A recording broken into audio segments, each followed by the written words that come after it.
International students at Hogwarts. This video is purely for entertainment and does not infringe on copyrights or laws. The rights to the novel and image belong to the original author. We do not claim ownership. Don't like waiting and want to listen to this fanfic in full now? Subscribe to our Patreon, where you'll find the best fanfics.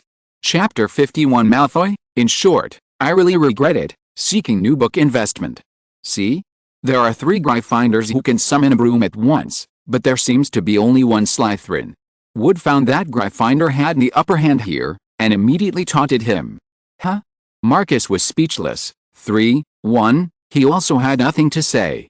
After teaching them how to summon the broom, Ms. Hooch showed them how to get on the broom without sliding off their heads. She walked up and down the line, correcting the handshakes of the little wizards.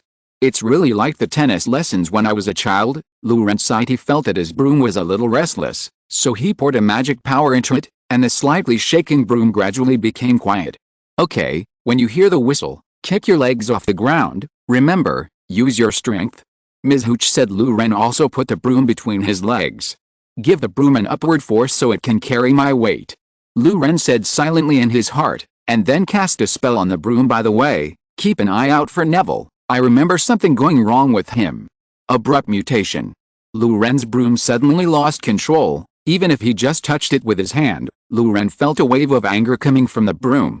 The broom floated upwards at an extremely fast speed, and it was no big deal in normal times, as Loren could catch it back with a spell. But now, Loren was distracted, and he couldn't grab the broom.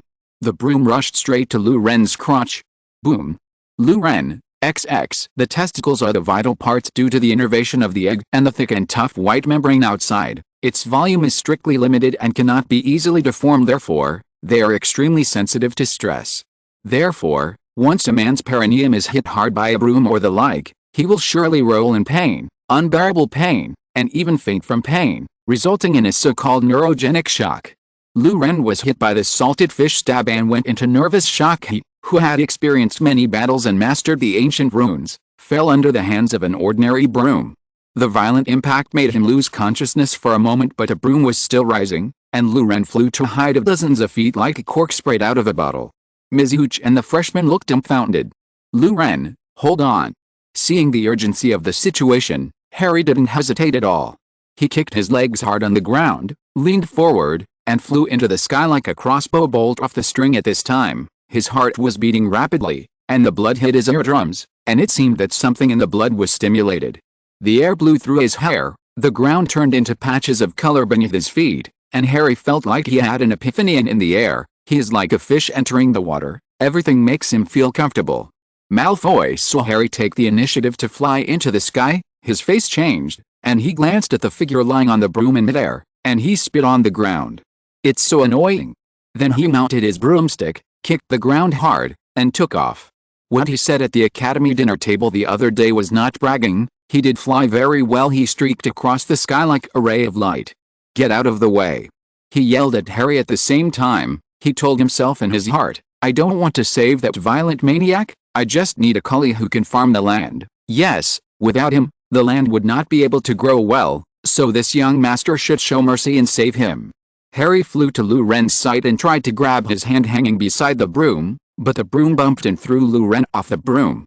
Loren rushed to the ground like a stone as he fell. He just flew past Malfoy. At that moment, Malfoy thought a lot, but he still stretched out his hand to give Loren a hand. Crunch! The broom made an overwhelmed sound, and Malfoy's arm was dislocated by the force of the fall, but Loren's falling momentum stopped. But the next moment, bang! Malfoy's broom first showed a small crack, then expanded at a geometric multiplication rate, and finally snapped. This broom has aged well and now it can finally be retired. Malfoy let out a scream, and he and Loren fell down together. Although the fall was fast, Malfoy felt that time was slowing down. Scenes of his life from childhood to adulthood appeared before his eyes, and he showed a wry smile. If he had known, he would have asked his father to replace the school broom. A gust of wind whistled past his ears. Harry adjusted the angle of the broom and swooped down, and then tried to hold the two of them. The two of them were too heavy, and he just slowed their fall, and the ground was getting closer and closer to him, only about a foot away. He vaguely heard Professor McGonagall's voice, Wingardium Leviosa. Then the 3 fell to the ground with a bang. But there is no pain, as if it just fell into a pile of feathers. Merlin. Mrs. Hokey hurriedly ran to the grass where the three of them fell. Her face was as white as paper. This is an extremely serious teaching accident. Unlike tenured professors like McGonagall and Snape, Mrs. Hooch, who is responsible for giving flying enlightenment to first-year freshmen and serving as a Hogwarts Quidditch referee, is more similar to a teacher like Filch. If there are any student casualties, she will definitely lose her job and even be sued by the parents of the students. She rushed to the crash site quickly. At this time, Malfoy was lying on the ground rolling, howling like a pig. Harry stood up unsteadily, but Lou Ren was still lying there without saying a word. Period. My God.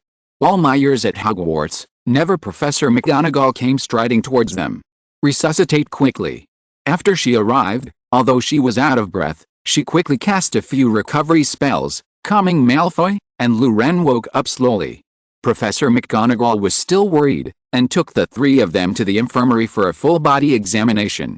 After knowing that everyone was in good health, he was willing to relax. Soon, she learned what happened from the students who rushed over, and learned the truth about the out-of-control broom from Lou Ren. She couldn't help but stare at Lou Ren with murderous eyes, making him just want to tuck his head into his neck. 1 week of confinement. If you mess with a broom in the future, I will write you a letter of dismissal. Professor McGonagall stared at Lou Ren and said every word. Yes, Professor. Lou Ren was as cute as a frightened quail. You go first. And Draco too. Draco, your fearless courage seems to make all Gryffindor students feel ashamed. 20 points from Slytherin. Professor McGonagall gave the two drive out of the infirmary. As soon as Malfoy left the infirmary, he was dragged away by Marcus, who rushed over before he could say anything. Lou Ren walked alone in the corridor of Hogwarts, and when he returned to the playground, get out of class was over. He looked at a broom on the ground and couldn't help but smile wryly. Good guy, this thing really needs to be improved. Ask for recommendation tickets and investment, as well as favorites and chapters. End of this chapter. Chapter 52, The Durmstrang Sale. After Professor McGonagall waited for Lou Ren and Malfoy to go away, he took Harry to an empty classroom, and told Harry not to move around here, and she would be back in a while. After a while, she brought Wood in. Good job. It's not in vain that I asked for leave to see you. Wood happily put his arms around Harry's shoulders. He was very excited and felt that his dream was about to become a reality. Professor McGonagall also smiled and said, if Roger of Ravenclaw did not ask me for leave, I would never approve your leave note. But since other colleges are doing this, we Gryffindor can't be too far behind. Bridging the house divide is important, but so is Quidditch. Professor McGonagall has to grasp both sides and be hard on both sides. Professor McGonagall was also a member of the Gryffindor Quidditch team. When he was young, during her last Quidditch match before graduation, she suffered a broken rib and a concussion due to a flagrant foul by a Slytherin. Since then, seeing the Slytherin team lose miserably in the Quidditch field has become her lifelong wish. Harry is very suitable as a seeker. Professor McGonagall said to Wood. Yet, he's so handsome when he swoops. Wood echoed. There are a lot of good youngsters in Gryffindor this year, and I feel that we are very close to the Quidditch Cup. That's good. Last year's fiasco made me reluctant to see Snape for a whole month. What a potions master, it's a pity that he has a mouth. Due to the weird system of Quidditch, Gryffindor's shortcoming of not having a good seeker is simply its Achilles heel. This caused them to repeatedly fail miserably when facing other colleges. Even if Wood and the others were extremely heroic, they could not reverse the disadvantage of the version. Seeker can play without chipping. It is really outrageous that a game that has not had a version update for hundreds of years can still maintain its vitality. On the other side, Malfoy was cornered by Marcus. Excellent save, isn't it? Looking at Malfoy huddled into a ball, Marcus felt great. A junior should look like a junior. That's how I came here back then. Your loyalty to Slytherin is questionable. Marcus' hot, stinking breath hit Malfoy's face. I'm a Slytherin, and I will follow your orders. Malfoy explained to Marcus timidly in his worldview. This is the best coping attitude. Very well, Draco, you are indeed very talented. I will recommend you to Professor Snape to see if you can make an exception to join the team. You have to prove your loyalty with actions. Marcus said. Dissatisfied with Malfoy's performance, he patted Malfoy's cheek lightly, and then left. Meanwhile, Diagon Alley, Gringotts. Even though it was past 5 o'clock in the afternoon, the halls of Gringotts were still as busy as 10 o'clock in the morning. Just as Wall Street never sleeps, Gringotts never closes. Any guest, coming at any time, will be warmly welcomed as long as he has a cute ding-dong in his pocket. In order to grab gold coins, the goblins voluntarily bear the blessings of Gringotts one after another. Countless goblins even accept the 007 work system. They don't have so much gold in their families. What's good about home? I love Gringotts. That's what a lot of goblins think.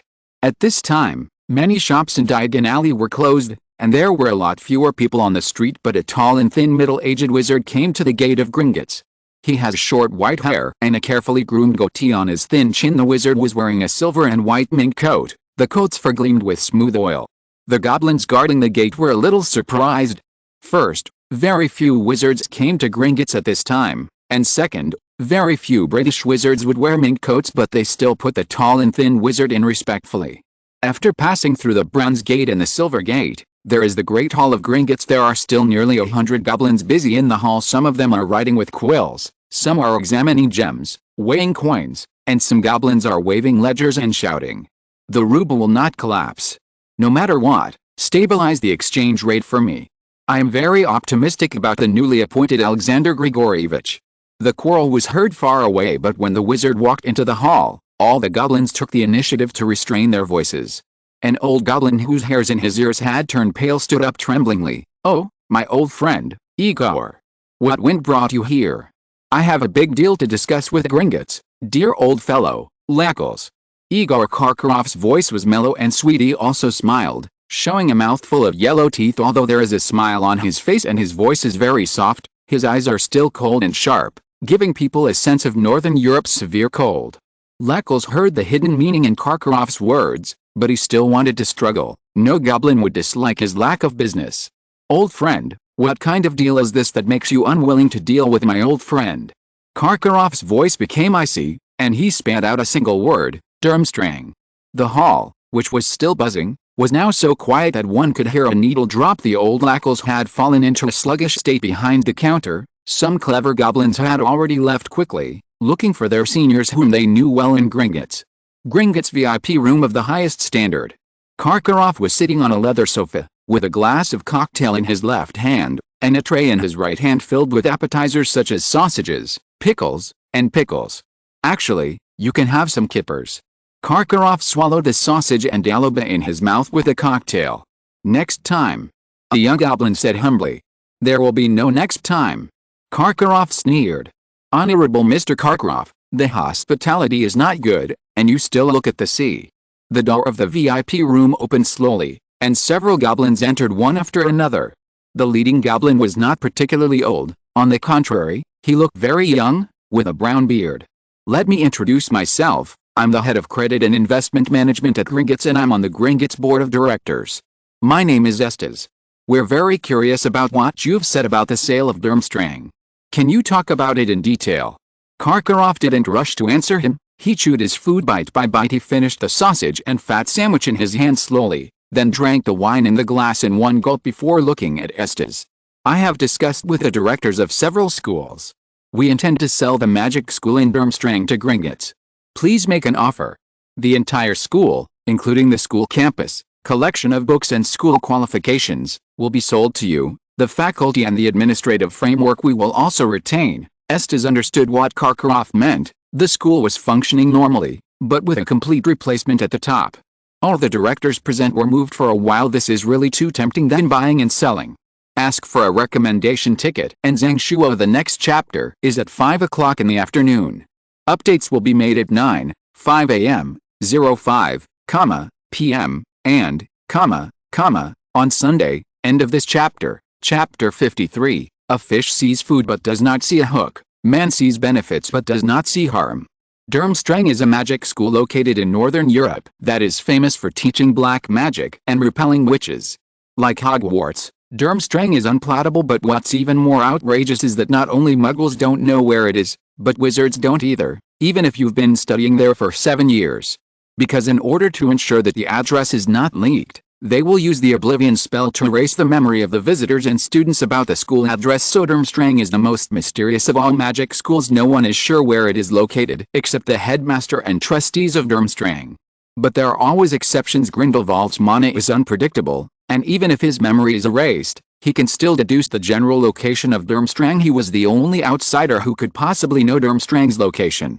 After getting out of trouble, Grindelwald first gathered believers in Germany, then defeated the Ministry of Magic of the Soviet Union, and then hundreds of saints and the devil disappeared without a trace, until a few days ago, Karkaroff found him near the school, traces of the activities of the saints. This made him more uneasy. Grindelwald is looking for Durmstrang. Karkaroff was pretty sure. He was also sure that nothing could be hidden from a Dark Lord as long as Grindelwald is willing to spend his energy. Durmstrang will definitely be found by him. What is he doing with this school? It can't be to apply for a teacher, can it? The board of directors discussed with Karkaroff, and decided to simply throw this hot potato to Gringotts, which has a big business, and then they hurried away. They even found a place to run. Donkeying the situation there is special, beyond the reach of European and American magic circles. Karkaroff sent a message: if the goblins knew that Grindelwald also missed this magic school, they would definitely invite Karkaroff out of Gringotts. They'll also charge him a meal bill. In the eyes of the goblins, Karkaroff and the directors are like a bunch of prodigal sons. This is Durmstrang, one of the 3 famous schools in Europe. They actually want to sell the whole thing. At first they thought it was Durmstrang who wanted Gringotts to take a stake. The goblins gradually understood the feelings of the Americans who wanted to buy New Orleans from the French, but Napoleon forced the whole of Louisiana. The only question now is, why? It doesn't make sense. The goblins were a little confused, but they have already sent elite operators to investigate. At this time, a young goblin walked into the VIP room and whispered a few words in Esta's ear. Estes relaxed, smiled, and looked at Karkaroff with interest. I understand your behavior. Durmstrang's recent economic pressure is not small, right? And you, Igor Karkaroff, seem to have failed to invest recently, and owe a large amount of usury to the traders in the United States? Tisk tisk tisk, if you want to borrow money, why don't you come to us at Gringotts? The interest rate must be very favorable, isn't it? He laughed out loud after speaking, and the VIP room was filled with joyful atmosphere. Karkaroff's face turned pale as if his cards had been seen through. He ordered another cocktail, and Estes laughed, saying that even if Karkaroff wanted to drink a ton of wine today, Gringotts would give it to him for free. A school that is not doing well, we really have to consider the purchase price. After all, Gringotts doesn't want to lose money. Now it's Estes' turn to speak slowly, and it seems that it only has 4 floors, and only to light a fire while casting a spell? Hogwarts is way above that. Durmstrang, as Estes calls it, has become worthless, like a piece of junk stock. But the other older elves in the room frowned when they heard Estes say this. They cursed in their hearts. This damn dude doesn't know how to negotiate at all. Sure enough, Karkaroff felt relieved after hearing what he said. I'm not afraid of your criticism. Your attitude is simply making it clear that you want to buy and take advantage of it. Durmstrang has a long history. It existed as early as 1294. Such a school has a long history. Karkaroff emphasized Durmstrang's long history. If your price is not appropriate, at worst, I won't sell it. There is not only one bank opened by goblins. There is also Gringotts in the United States. By the way, I would like to remind you that although the castle is not as large as Hogwarts Castle, we have more extensive grounds and magnificent scenery. In addition, there is a mountain lake behind the school. These sites are Hogwarts. It is 3 times the size of the Zoo, and it is said that Durmstrang also hides the way to control the Kraken. Estes' face froze. This time it was Karkaroff's turn to laugh. Do you think we can still negotiate normally? Don't consider lowering the price. Okay. Estes said a word through his teeth. For goblins, no gain is loss. Missing such a big loophole just now made the young minister vomit blood in his heart. Karkaroff took out a horn cup from his arms, which was densely engraved with strange symbols, and there were 5 holes of different sizes on the cup. This is Durmstrang's title deed, on which is the new Fisak script, a form of rune magic script. Don't try to be fooled. There are still 5 powers in the hands of the 5 elders of the board of directors. You can't hold Durmstrang with only the deed of horns.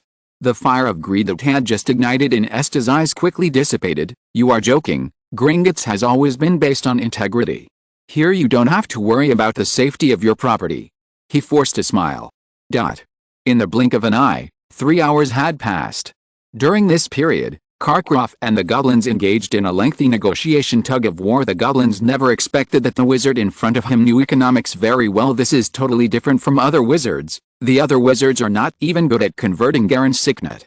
You have such profound knowledge of economics. How could you owe such a huge sum of money in the end? Estes couldn't help complaining. Those who drown will always be able to swim. Karkaroff replied coldly. In fact, this is all an illusion made by the board of directors to paralyze Gringotts. Of course he really borrowed a usury loan for this, and the school is indeed in financial problems due to excessive expenses such as stipends. I can make some more concessions. Durmstrang's ghost ship can also be sold to you. These ships can travel underground. They are ancient relics, and the way of construction has been lost. Karkaroff said again. From the mink coat he took out a glass bottle, which contained a small piece of ocean, and there was a shrunken ship floating on the surface of the sea. Black Pearl, the ship that crossed the 7 seas back then, was also the fastest ship on the 7 seas. That's an old calendar. Estes retorted. The Muggle ships are much faster now. He said no, but his body was honest. The 3 existing ghost ships in Durmstrang were purchased at a price of 200 million galleons each. Next chapter at 12:05 p.m.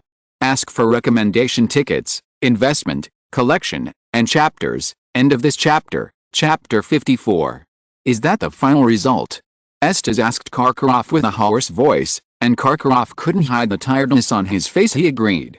The two sides negotiated for nearly 5 hours before deciding on the final transaction amount, 400 million galleons to buy Durmstrang, and another 600 million to buy 3 ghost ships, a total of 3,000 million galleons. Gringotts has shown absolute sincerity. Estes said, 3,000 million galleons is definitely not a small amount. Although the gold content of gallon itself is not as high as imagined, one piece can be exchanged for 6 grams of gold. Note, if the 3 million to 3 million yuan is exchanged for gold, it can be exchanged for 1,900 tons. It is about the same as the gold reserves in the Central Plains. That is, only a well-established bank like Gringotts can spend such a large sum of money. But Karkaroff didn't buy it. We only need 3,000 million galleons, and all the rest of the trouble will be exchanged for Dongyingjia gold. If he wanted to go into exile in Japan, he definitely couldn't bring a large sum of galleons there. Note, the fairies are not happy. Who will find so much Jiao's gold for you, love or not? The final result of the discussion was to give Karkaroff 800 million taels, 2 million galleons, and replace the rest with gold. Everyone is happy. All that's left is for the goblins at Gringotts to send the money to the Nordics. This is also a very important part. You let Karkaroff hold 3 million galleons alone. Would he dare? He dare not. Soon, hundreds of heavily armed goblins set off with Karkaroff. Each goblin carries a stash bag cast with the Untrace Stretch spell. There were a large number of people in the team, and Gringotts had brought out all the best, almost emptied the security department, and there were 3 directors accompanying them. At this time, far away in northern Europe, it was snowing heavily. There is a small wooden house in the forest. It is windy and snowy outside, and the fire in the house is booming. An old man was reading a letter by the fire. Grandpa Grindelwald, I haven't seen you for a long time. Luren misses you very much. Grindelwald read the letter slowly, and when he was about to write a reply, the fire suddenly turned emerald green, as tall as a person, and then a figure flew out of the fire. The fish is hooked. The man knelt on one knee and said to Grindelwald respectfully. Understood. Thanks for your hard work, Badgie. It's my glory. Badgie tool bowed his head and replied reverently. Let Roger prepare to close the internet cafe, and I will go back after I answer this letter. Yes. Prepare to close the net. Elrond, another director of Gringotts, ordered Estes. The goblins at Gringotts hadn't considered spending the entire bank's liquidity on buying a school. The stakes were too high. They are more willing to take the slant of the sword. Anyway, these wizards will run away after receiving the money, so why don't we kill them after giving them the money? We at Gringotts did spend money to buy Durmstrang, but we got the money back later. Gold galleons were cast by goblins, and wizards used them and passed them down from generation to generation. Plunder. The goblins stubbornly believe that the things made by goblins will always belong to goblins, and the buyer just bought the right to use them, and they need to return them to the original owner after the death of the first owner. Betray? No, it's to make the goblins great again. This time the goblins all wear MGGA armbands on their arms, meaning to make the goblins great again, make goblins great again. They are the strength accumulated by the goblins for nearly 100 years. They are usually employees of the Gringotts security department, but secretly they are the goblin army MGGA. Under the escort of the goblins, Karkaroff successfully connected with the 5 elders. They accepted the galleons brought by the goblins. Subsequently, they transferred the authority. The 5 elders took out 5 gems respectively, a ruby that looked like burning charcoal, a topaz that was cloudy, a sapphire the size of a pigeon egg, and an emerald with burrs inside. A crystal dotted with the gold stars. These 5 gemstones represent fire, earth and sea, respectively forest and sky. The 5 elders stepped forward one by one and set the gemstones in the hollows on the horns. The ox horn cup gradually became fiery, and it burst into dazzling light. Karkaroff asked Elrond, the highest status goblin, to drip blood on the bull's horns. The horn's light gradually shrank, and finally returned to the original state, and 5 gems also popped out of the hole. Elrond stretched out his right hand and swiped in the air. A scene appeared indistinctly in the air, a vast wilderness, a small castle, and a deep lake. It's interesting. Durmstrang's ancestors actually folded such a huge piece of space and formed a world of their own. No wonder no one can find it. The deal is complete, and we should go. Karkaroff said to Elrond, but before he finished speaking, he saw Elrond waving his hand, and then he felt a pain in his chest and abdomen, and he was closest to him. The goblin had thrust a sword into his chest. The 5 elders were caught off guard, and were attacked by the goblins one after another, and the ground was soaked with the blood of the wizards. Karkaroff was not stabbed by a sword. At this moment, he covered the spine of the sword with his hand, his lips trembling slightly. He was careless. The extravagant life has corroded his mind. As a high-ranking wizard, he really did not expect that the goblins of Gringotts would dare to draw their swords at the wizard. After being in a high position for a long time, there will always be strange illusions. Elrond stepped forward and stared at Karkaroff condescendingly, but before he could speak, he heard a bang from behind him. It was a blast. The air wave directly lifted him away.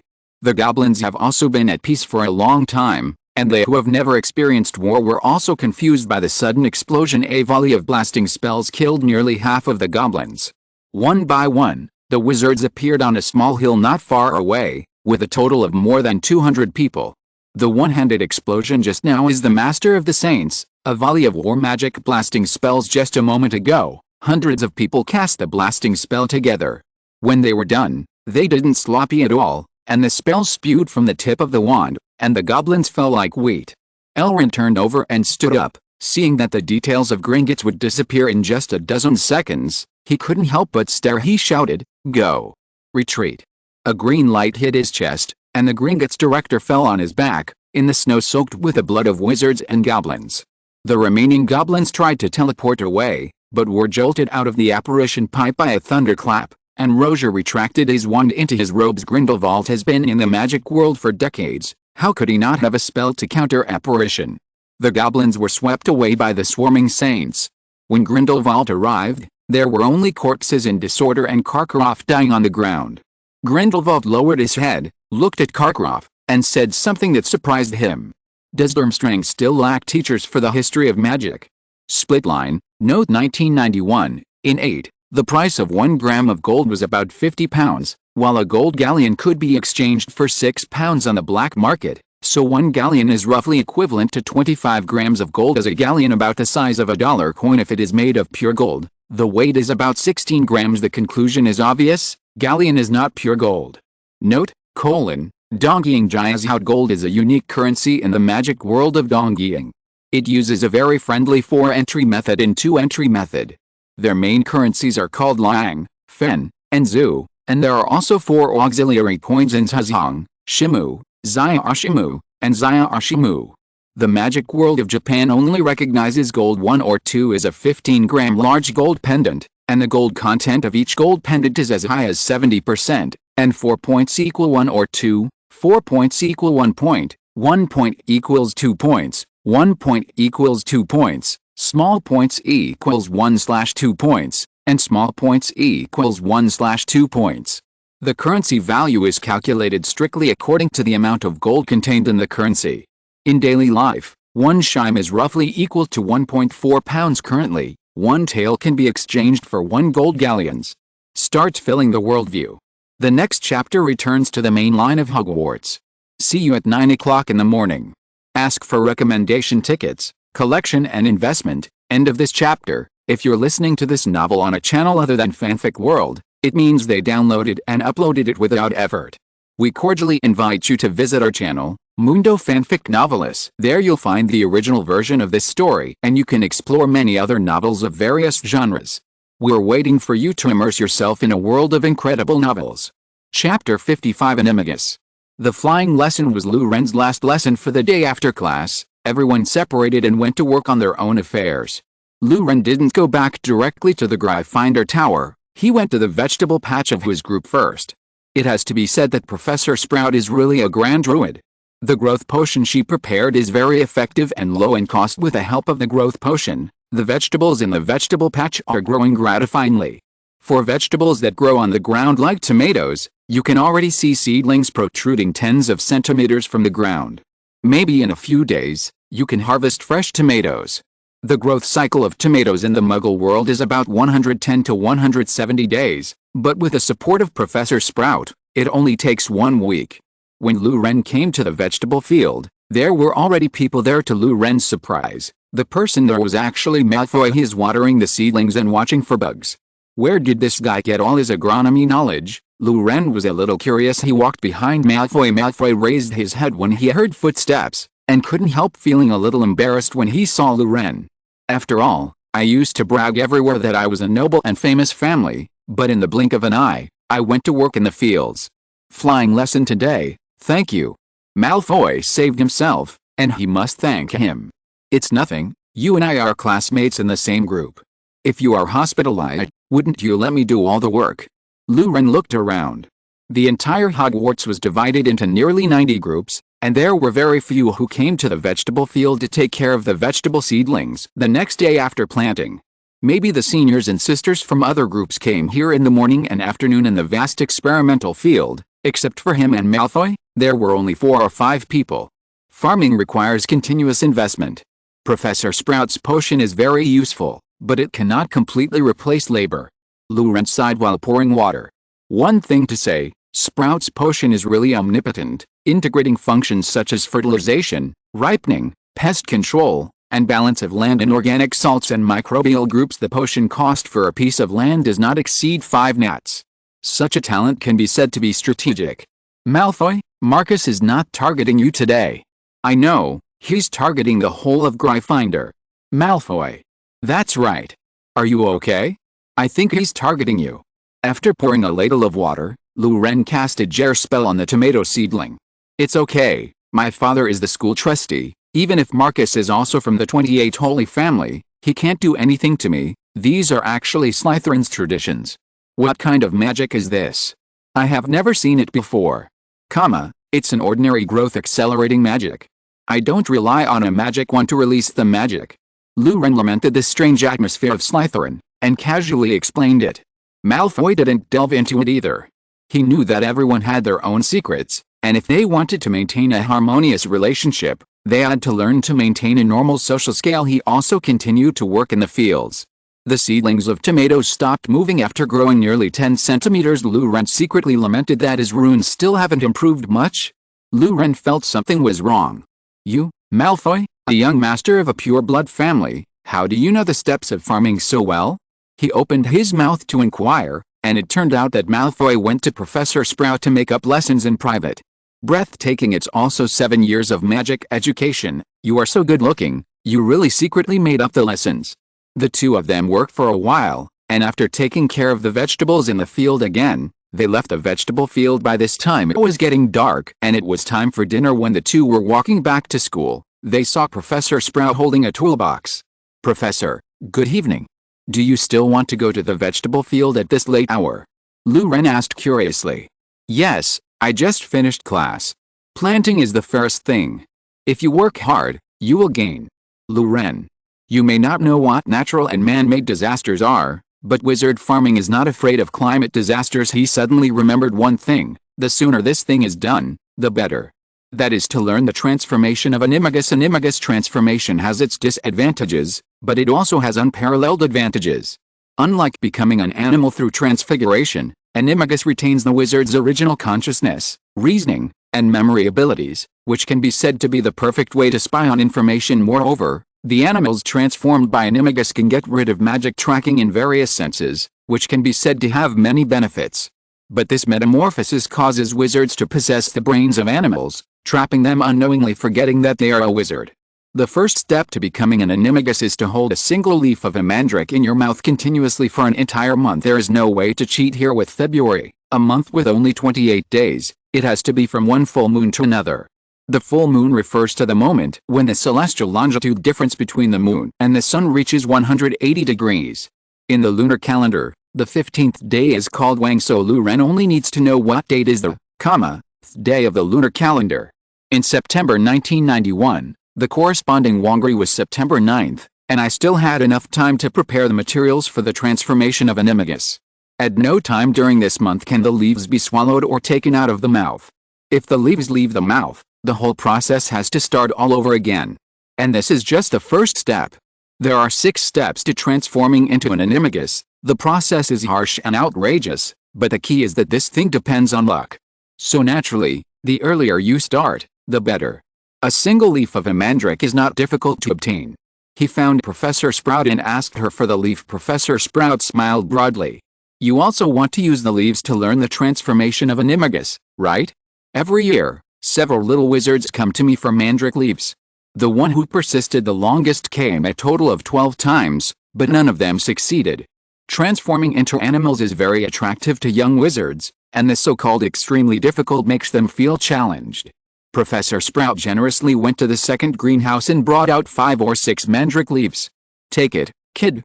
If you have a friend who wants to learn this, share it with him. It's good for everyone to be together. After all, the conditions are harsh, and there is an element of luck. One person waits, and a group of people waits. Lu Ren took easy and thanked Professor Sprout. Seeing Malfoy looking eager to try, Lu Ren handed him a mandrake leaf, indicating that the two of them could practice together. Malfoy took the leaf and put it in his mouth. Lu Ren, come on. Thank you for your votes and chapters. The contract has been sent. Next chapter at 5 o'clock, end of this chapter, chapter 56. The two soon return to Hogwarts Castle. Get ready to enjoy a big dinner with one meal less. It has to be said that since hearing that the new policy will be implemented, the little wizards are much more frugal than before, and the amount of food left in each meal has decreased visibly with the naked eye. Lu Ren even heard that the Hufflepuff students were hoarding sausages and the like. Some student dormitories are already stuffed with sausages, bacon, etc., and some have prepared several oak barrels of corned beef. Lu Ren sincerely admired their imagination and hands-on ability, as well as their tolerance for bad food when it comes to long-term storage. People may think of compressed foods such as MRE, U.S. Army food ration, but compared with oak barrel corned beef, MRE is a little brother. It is said that during World War II, soldiers ate British corned beef like a lottery. Some people could eat bacon from the era of the 8-power Allied forces, and the European emperor could even eat bacon from the Opium War. The beef is as hard as wood, and it is impossible to eat it without boiling it. Some students even got into fights over food reserves. This trend didn't stop until Filch struck out and captured 5 or 6 young wizards and put them in solitary confinement. Speaking of confinement, Lu Ren and the others have also come down with their punishment results. They go there for 2 days every weekend, for a total of 3 weeks plus this Friday. Professor McGonagall is still very considerate. Confinement every day is too affecting farming, and it is more reasonable to divide it into a weekly average. It can also make them always remember, without the owner's permission, cats cannot be touched at will. After dinner, Lu Ren and Harry returned to the Gryffindor Tower together, but they met Dumbledore at a corner. Dumbledore directly explained his reason for coming. He was doing research recently and heard that there was a very long-lived mouse in Ron's family, so he wanted to. He came here to ask Ron if he would give up. Lu Ren understood in seconds. Obviously Dumbledore wanted to know the truth back then, and he didn't want Sirius to suffer in Azkaban again, which was too unfair to an innocent person. Although very reluctant, but that is Dumbledore's research to do, Ron felt that this research might be of great significance to the magic world, so he reluctantly gave up. Of course, Dumbledore's compensation of 10 galleons was also an indirect factor. This is a good thing. Lu Ren can get rid of hidden dangers, Ron gets compensation, and Harry can live with the Godfather during the holiday. Harry raised by Sirius. Just thinking about it is exciting. Looking at the attitude of the Dursleys towards Harry, it was obvious that they were unwilling to raise this child who had something to do with wizards, so let them be relieved and give Harry to Sirius to raise him. Both parties must be very happy. Everyone is happy. Dumbledore entered the Gryffindor common room and took Scabbers, or Peter Pettigrew. There were no waves or surprises. Facing Dumbledore's surprise attack, Peter didn't have time to react, and he was knocked unconscious by Dumbledore before he even had time to return to his original form. Ron would never know in his life that the mouse that had been with him for so long, the mouse he petted every day, was actually a middle-aged greasy wizard. Dumbledore and Lou Ren entered the principal's office together. Dumbledore threw the mouse Scabbers on the ground, and the moment he touched it, Dumbledore was sure that the mouse was an animagus. Dumbledore was in no hurry to wake Scabbers. He seemed to be waiting for someone. After a while, Professor McGonagall brought a strange man to the principal's office. The man was wearing a tattered robe, which had been mended in several places. The man had a sick face, and he walked lightly, as if he had no roots under his feet. His hair was light brown with some gray in it.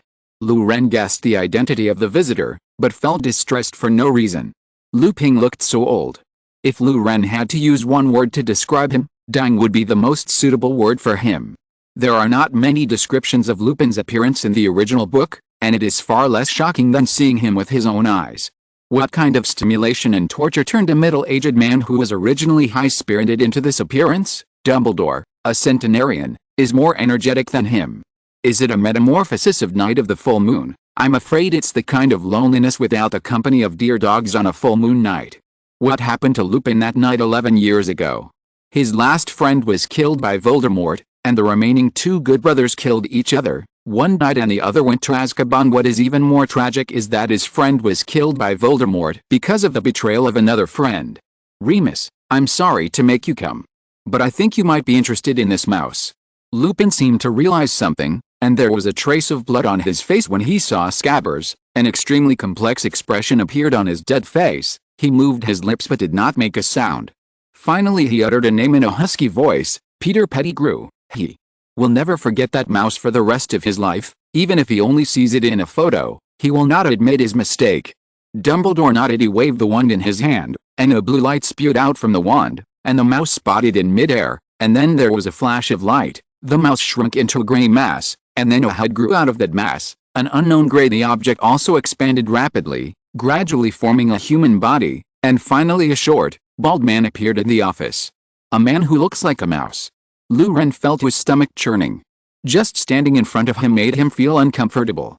Lupin's eyes seemed to burn in his face. Professor Dumbledore, it seems that there is something hidden about what happened 11 years ago. He tried his best to control his voice. We still need some evidence. Dumbledore was still very calm and kind. He wakes Peter Pettigrew. When Peter woke up from a coma, the first thing he saw was a pair of blue lake-like eyes. Professor Dumbledore. Dumbledore didn't answer. After a short while, he browsed through Peter's brain. Peter, do you have anything else to explain? Like why would a person be willing to be a mouse for 11 years? Professor Dumbledore. Voldemort's subordinates are looking for me. I sent their most powerful operator, Sirius, into Azkaban. Lou Ren felt a little funny. Voldemort still has loyal old subordinates? What an international joke. The Death Eaters are nothing more than a bunch of gutter rats who dare not expose themselves to sunlight. It would be ridiculous to be a mouse for 11 years for this. Voldemort's loyal followers are as rare as the non-undercover employees of the distillery. Dumbledore shook his head. I will hand you over to Fudge. Sirius should not continue to endure this inhuman torture. Everything will be revealed. Waiting for a wave of everyone's chapters and recommendation tickets. End of this chapter. Chapter 57 Shadow. No. You can't. Peter Pettigrew almost jumped up, but was pressed down by Dumbledore immediately. Listen to my explanation. Things are not what you think. Peter's voice was originally high-pitched and thin, but now that he was emotional, it made people feel as if he was talking to a dolphin. Peter had an idea. He suddenly thought of the disadvantages of an animagus. I was trapped in the body of a mouse for 11 years. I met that traitor back then, and finally had to transform into a mouse escape. I lost my wand, and before I knew it, I thought I was really a mouse, trapped until now. Peter suddenly regained his composure. He hasn't realized yet that his memory has been browsed by Dumbledore. Facing Peter, who refused to plead guilty, Dumbledore didn't want to waste his words. Call Severus here and ask him to bring the Veritaserum, he said directly to Professor McGonagall. Professor McGonagall went out to find Snape, and Peter became hysterical again. You are crazy. Nothing. I didn't betray James and Lily. Snape, he hates me. How can you find he comes? Lou Ren interrupted Peter's incoherent nonsense impatiently. Professor Dumbledore never said that he was looking for you because of James and Lily. Peter seemed to be choking. Soon, Snape floated in from the door. The moment he saw Lupin, He showed an extremely distorted expression, and he could no longer express his anger. It was hatred. Severus, Lupin wanted to say something, but didn't know where to start. Severus, have you got a Veritaserum? I need the strongest Veritaserum. Dumbledore turned sideways so that Snape could see Wormtail, who as Peter he dragged Wormtail out from behind him with extraordinary strength for an old man, and Wormtail struggled, but to no avail. Snape was a little shocked, but he quickly recovered from it, showing a happy expression. Snape took out a vial of clear liquid, pinched Wormtail's jaw, forced his mouth open, and poured 2 drops into it. Wormtail struggled for a while and then stopped moving. The despair in his eyes dissipated, and his tensed and deformed cheeks relaxed. "Can you hear me?" Dumbledore asked calmly. "Okay." Wormtail's voice became low. "I want you to tell us, 11 years ago, what were you doing the night Lily and James were killed?" Dumbledore asked after taking a deep breath to keep his mind calm. "I'm running." Wormtail's voice was emotionless. "Why run away?" "Because Sirius is going to kill me." "Why is it so hard?" Luren complained. "Wormtail's desire to survive is really strong." "Who are the secretaries of the James couple? Have you disclosed their address to Voldemort?" Luren asked directly. "The secret keeper is me, and I told Voldemort their address." The atmosphere in the office was frozen for a moment. Snape's eyes suddenly seemed to be lit torches. Lupin let out a sound like a wolf whimpering, and Professor McGonagall gasped. "Why?" Luren asked without emotion. "I contacted the Death Eaters when Lily was just pregnant. The Master was powerful and Dumbledore was old. I thought it was appropriate to offer my allegiance to him. I kept giving them information until then one day." "Why?" Luren's tone did not fluctuate at all. Professor McGonagall tried to stop him, but was stopped by Dumbledore. "I don't want to be in the shadow of James and the others anymore. I have handed over the position of James to the Master, and I will be the most dazzling hero under the Great Master. I will live in the sun and no longer belong to others' shadow. Obviously I am also very talented, but no one recognizes me. When I mention me, I will always be James' friend, that wretched and humble Peter Pettigrew. I don't agree. My grades are obviously better than most of the students, and I also learned the transformation of animagus in the 5th grade." Why? Peter Pettigrew got a little excited. Only Peter's voice echoed in the room. Everyone else showed indescribable expressions. "Professor, the truth is out. You can contact the Ministry of Magic." Luren turned to Professor Dumbledore and said, "I'm a little tired. May I go back to Gryffindor Tower?" "Good boy, go back and have a rest." Professor McGonagall hurriedly answered, "You have endured too many things that you shouldn't have to bear today." "Thank you, Luren. You go back first." Dumbledore also decided to let Luren go back to rest first. Luren bowed slightly to the professors, and then left the principal's office. What a heavy answer. What made Wormtail betray him? Jealous? Luren didn't understand. He once thought that Wormtail was the secret leaked by Voldemort, who couldn't stand the torture after being caught by Voldemort, but he didn't expect that it was the Death Eater he took the initiative to join.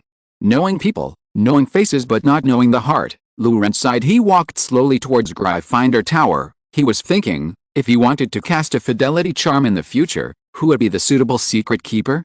Harry may really be a good choice, the son of the plane, the boy who survived the catastrophe, the only existence who insisted on Voldemort's 2 records of Avada and the Big Melon.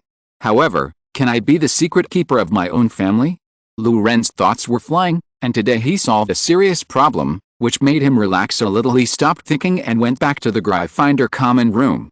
Fudge came quickly with the expansion of Grindelwald's power. Dumbledore's status has risen, and Fudge was voluntarily come when he is called, and he is gone. After learning about the specific situation, Fudge said that he needed to bring Wormtail to the Ministry of Magic to make a statement. Dumbledore, unaware of him, handed Wormtail over to Fudge. After everyone left, Dumbledore sat on a chair, put his fingertips together, and fell into memory. After an unknown amount of time, there were some noises outside the office. "Minerva, I'm sorry, this was an accident." Dumbledore recognized Fudge's voice. "Go and explain to Dumbledore yourself," McGonagall growling. Dumbledore recognized Professor McGonagall's voice. She hasn't been this angry for a long time. He remembered something. He stood up quickly, and opened the door of the office. Fudge, McGonagall, and Snape stood outside the door. "Explain to Dumbledore yourself." McGonagall pushed Fudge to Dumbledore. Professor McGonagall clenched his hands tightly into fists, and his cheeks were flushed with anger. The tall Dumbledore stood in front of Fudge, his shadow almost covering Fudge completely. Fudge shuddered under Dumbledore's shadow. "Please let me explain. It's very regrettable, but there's no way, but, well," the Dementor kissed Peter. "Thank you for your votes and chapters. Degrees, end of this chapter." Chapter 58 Fudge. Dumbledore's eyes became terrified. Fudge shuddered at this moment. Snape whispered from the side, "Mr." Fudge thought his safety could not be guaranteed, and he insisted on interrogating Peter Pettigrew accompanied by a Dementor. He brought the Dementor into the interrogation room. "I'm the Minister of Magic, and I have the right to arrange." Fudge summoned up his courage, and yelled at Snape. McGonagall suppressed Fudge's words with a higher voice, "Monster." As soon as that monster entered the interrogation room, it rushed towards Peter. Professor McGonagall was stuck, anger blanking her mind. Dumbledore got it. He knew what the Dementor did. It gave Wormtail a kiss. Wormtail's soul was sucked out and he became a walking dead. "We shot as fast as we could and expelled the Dementors, but it was still too late," Snape added. "I understand that he deserved it, and I understand you." Fudge silenced his voice. "It is true that the Ministry of Magic made a mistake, but the out-of-control Dementors will be severely punished. I agree with you emotionally, but the current process cannot." It went on. "Although I am the Minister of Magic, I am just an insignificant social tool. I am just a public servant's representative serving the majority of wizards. What I have accepted and in line with our long-standing common philosophy is to provide some help and guidance for the service targets determined by the rules and regulations of the Ministry of Magic administrative work." With an idea, Fudge began to deal with Dumbledore in the way his secretary had been talking to him all year round. He said a lot over and over again. In the end, it meant that Sirius could be released, but the Ministry could not issue him with an innocence certificate. Dumbledore could also send Wormtail into Azkaban at great risk if he wanted to. Fudge's attitude is also very obvious. "Peter Pettigrew is punished, no problem, send him to Azkaban. Sirius set free, no problem, I release him. Sirius gets his innocence, sorry, no, he can move freely in the future, and the Ministry of Magic can pretend not to see it, but the official will never admit it." Fudge's concerns stemmed 11 years ago when Sirius was thrown into Azkaban without trial. The main driving force behind it was Fudge, who was then the director of the Department of Magical Accidents and Disasters. If you dig down, the truth of the year will be exposed. He participated in the arrest of Sirius Black, and was widely praised because the case was completed extremely quickly. In addition, the son of Barty Crouch, the head of the Department of Legal Enforcement of the Ministry of Magic, was revealed to be a Death Eater.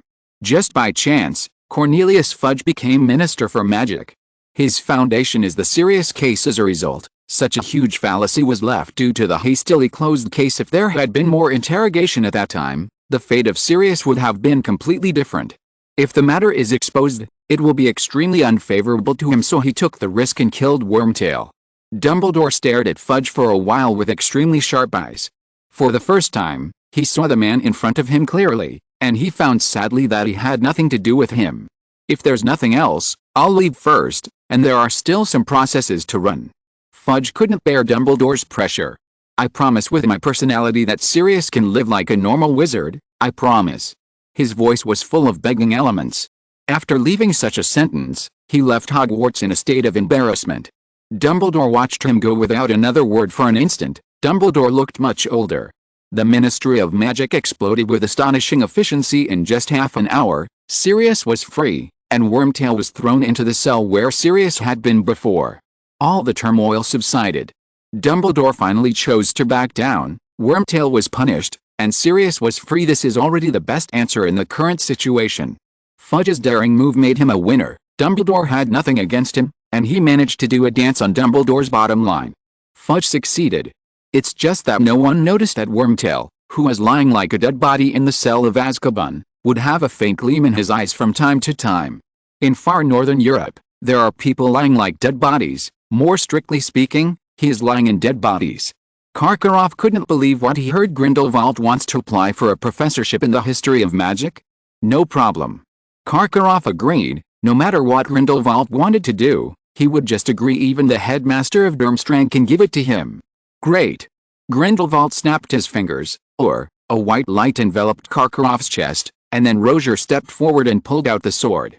The moment the sword left, blood gushed out from the wound, but the white light played its role. and the blood flow at the wound slowed down. Roger quickly took out a small bottle from his robe, and poured a few drops of liquid medicine on the wound. Billowing green smoke immediately filled the wound. When the green smoke dissipated and the bleeding had stopped, the white light completely dissipated and filled around the wound, and soon the wound recovered as before, and the fatal injury just now was as if it did not exist.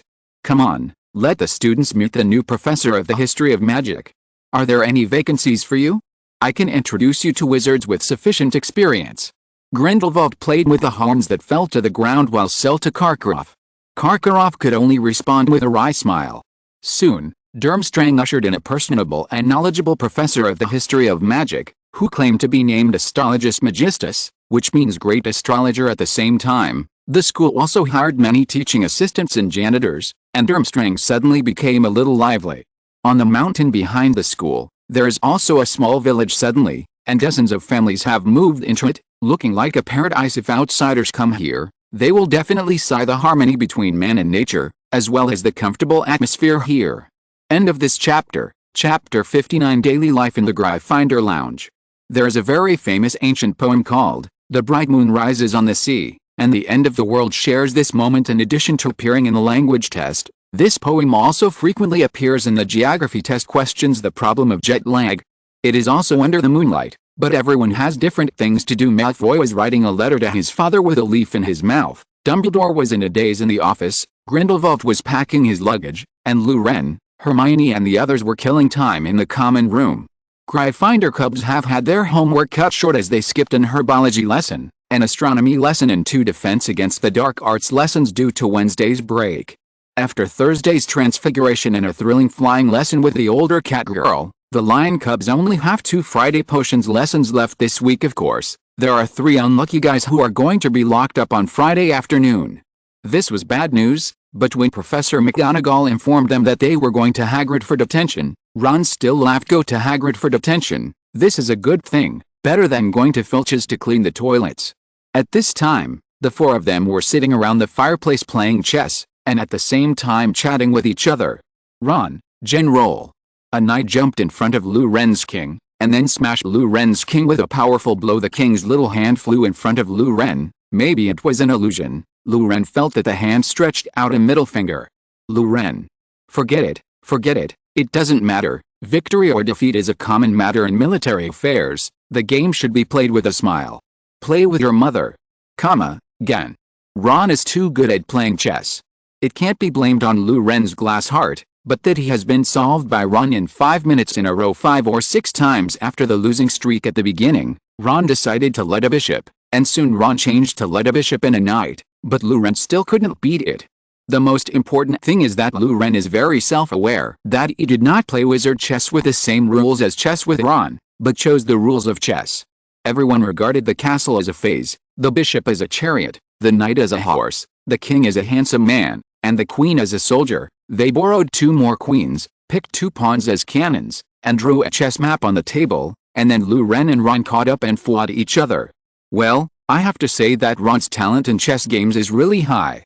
His first chess game in his life killed the opposite Luren. The chess set in front of him had been lent to Harry by Pansy Parkinson. They had been chatting speculatively while farming, and somehow they had talked about wizard chess, and Pansy lent Harry her set of chess pieces.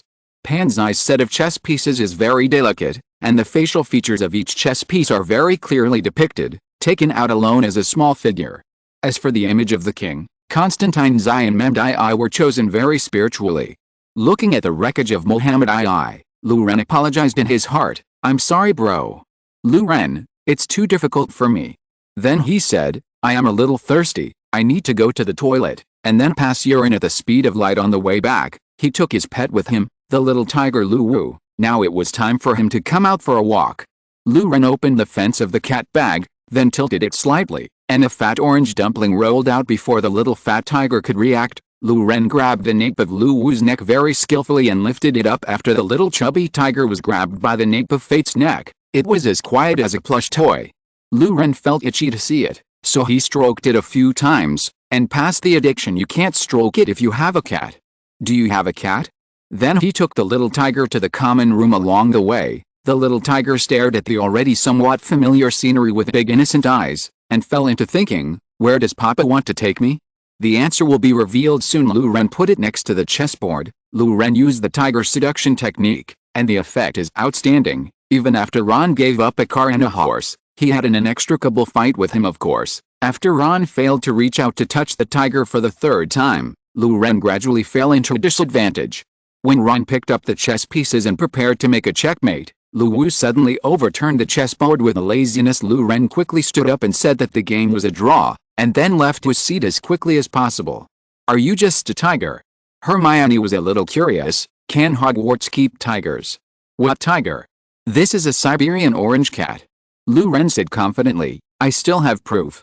But soon, he was defeated by Hermione's look at the fool, saying that Lu Wu is indeed a tiger, but don't worry, he will find a way to solve the identity of the little tiger.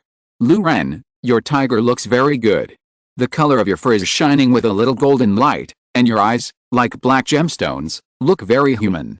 Hermione didn't ask any more questions. She moved her hand slowly reach out to Lu Wu. Be careful. Ron reminded. Although Lu Wu is still a tiger cub, his teeth and claws are already very sharp, but it was too late. Hermione's hand had already been stretched out. Nothing happened. Hermione gently stroked the little tiger's fur. Lu Wu snored comfortably, and the little tiger's engine began to whimper. Ron, Hermione, Lu Wu. At this moment, Lu Ren remembered that tomorrow was the first potions class of the new semester, and looking at our Mr. Potter, who is currently doting on the cloud-sucking tiger, Lu Ren knew that Harry would be killed 3 times in a row tomorrow. Under Snape's question, he was at a loss, as if being submerged in waterland lovers. Thinking of this, Lu Ren couldn't help feeling a little distressed. Both Snape and Harry, perhaps the two of them could have had a more relaxed relationship? Of course, the probability is too small. Unfortunately for Harry, he looked too much like his father. Vernon instinctively hated him because of this, and Snape felt disgusted at the sight of his face. Maybe things would be better if Harry was Harry? There were some strange thoughts in Lu Ren's mind. Ahem, are you ready for potions class tomorrow? Lu Ren asked casually. Professor Snape is quite strict, and he likes to ask questions before class. Hermione's face froze, and she couldn't help but increase the strength in her hand, and she pinched a bunch of hair off Fat Tiger. Meow. Lu Wu turned and jumped off the table in pain, and rushed back to the dormitory like flying. Harry and Ron, Cyrillic letter deck. Hey, let me test you. If I powder the narcissus root. Lu Ren took out a book out of nowhere and began to ask questions.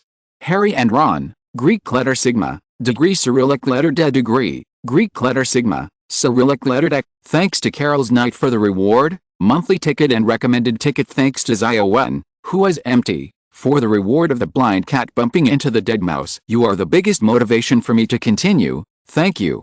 By the way, everyone does not need to send red envelopes for recommendation tickets. Such red envelopes will make the editor think that I am suspected of swiping votes. If you like my work, then your chapters, recommendation tickets, and monthly tickets are the biggest support.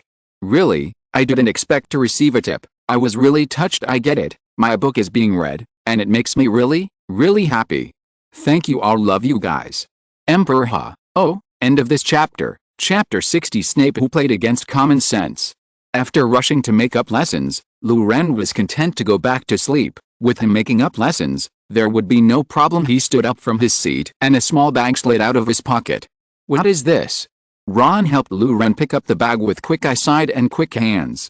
It was only then that Lu Ren remembered the mandrake leaves that he had almost forgotten. He took a piece from the bag and put it in his mouth. Do you want to be an animagus? He also explained to Harry what an animagus is. Cool. Ron took a leaf and put it in his mouth without saying a word. Harry followed suit and took a slice too. Aren't you asking about the side effects of this magic? Hermione's nerves were about to snap. What were these boys thinking? All they got was the honey smiles of the three of them. Hermione, I've convinced you. Then she also took a mandrake leaf and put it in her mouth. Lu Ren didn't object either. Anyway, you can suck it first, and the first step is not dangerous. If they can't persist in the first step, then there is no need to carry out the subsequent process. Putting the leaf in his mouth, Lu Ren fell into deep sleep. When I woke up, it was already a pleasant Friday. Which house do we have potions class with today? Harry asked Ron as he scooped up a bowl of porridge with some sausages and slices of bacon. With the Slytherins. Both quarters. Ron piled his plate high and ate like a hamster. How can you eat so much for breakfast? Luren sighed sincerely as he looked at the mountains of food on their plates. There will be no chance next week. The two replied in unison. Luren, I am convinced I heard that Snape always prefers Slytherin students. I don't know if it's true or not. Luren, you know him better, what do you think? He's really strict. But he's actually pretty good. Luren thought for a while, and gave Snape a pertinent evaluation. That's good. Ron put down his guard and began to quickly eliminate the sausages on the plate. At this moment, the owls began to fly into the auditorium. Let's be honest, it's really not a good idea to have an owl during breakfast. Hundreds of birds gathered together, chirping, dropping feces wantonly, and some birds even shed their feathers. Older students are experienced with finishing eating before they come in to avoid embarrassing situations. For example, Harry's porridge had been dripped with bird droppings, which left him speechless. Looking at the owls swaggering on the dining table, Luren seriously considered whether he should bring Lu-Wu to the dining table next time. Cats are also good at catching birds. What? Owls are birds of prey, then my little fat tiger is not a beast. So far, Harry's Hedwig hasn't brought him anything.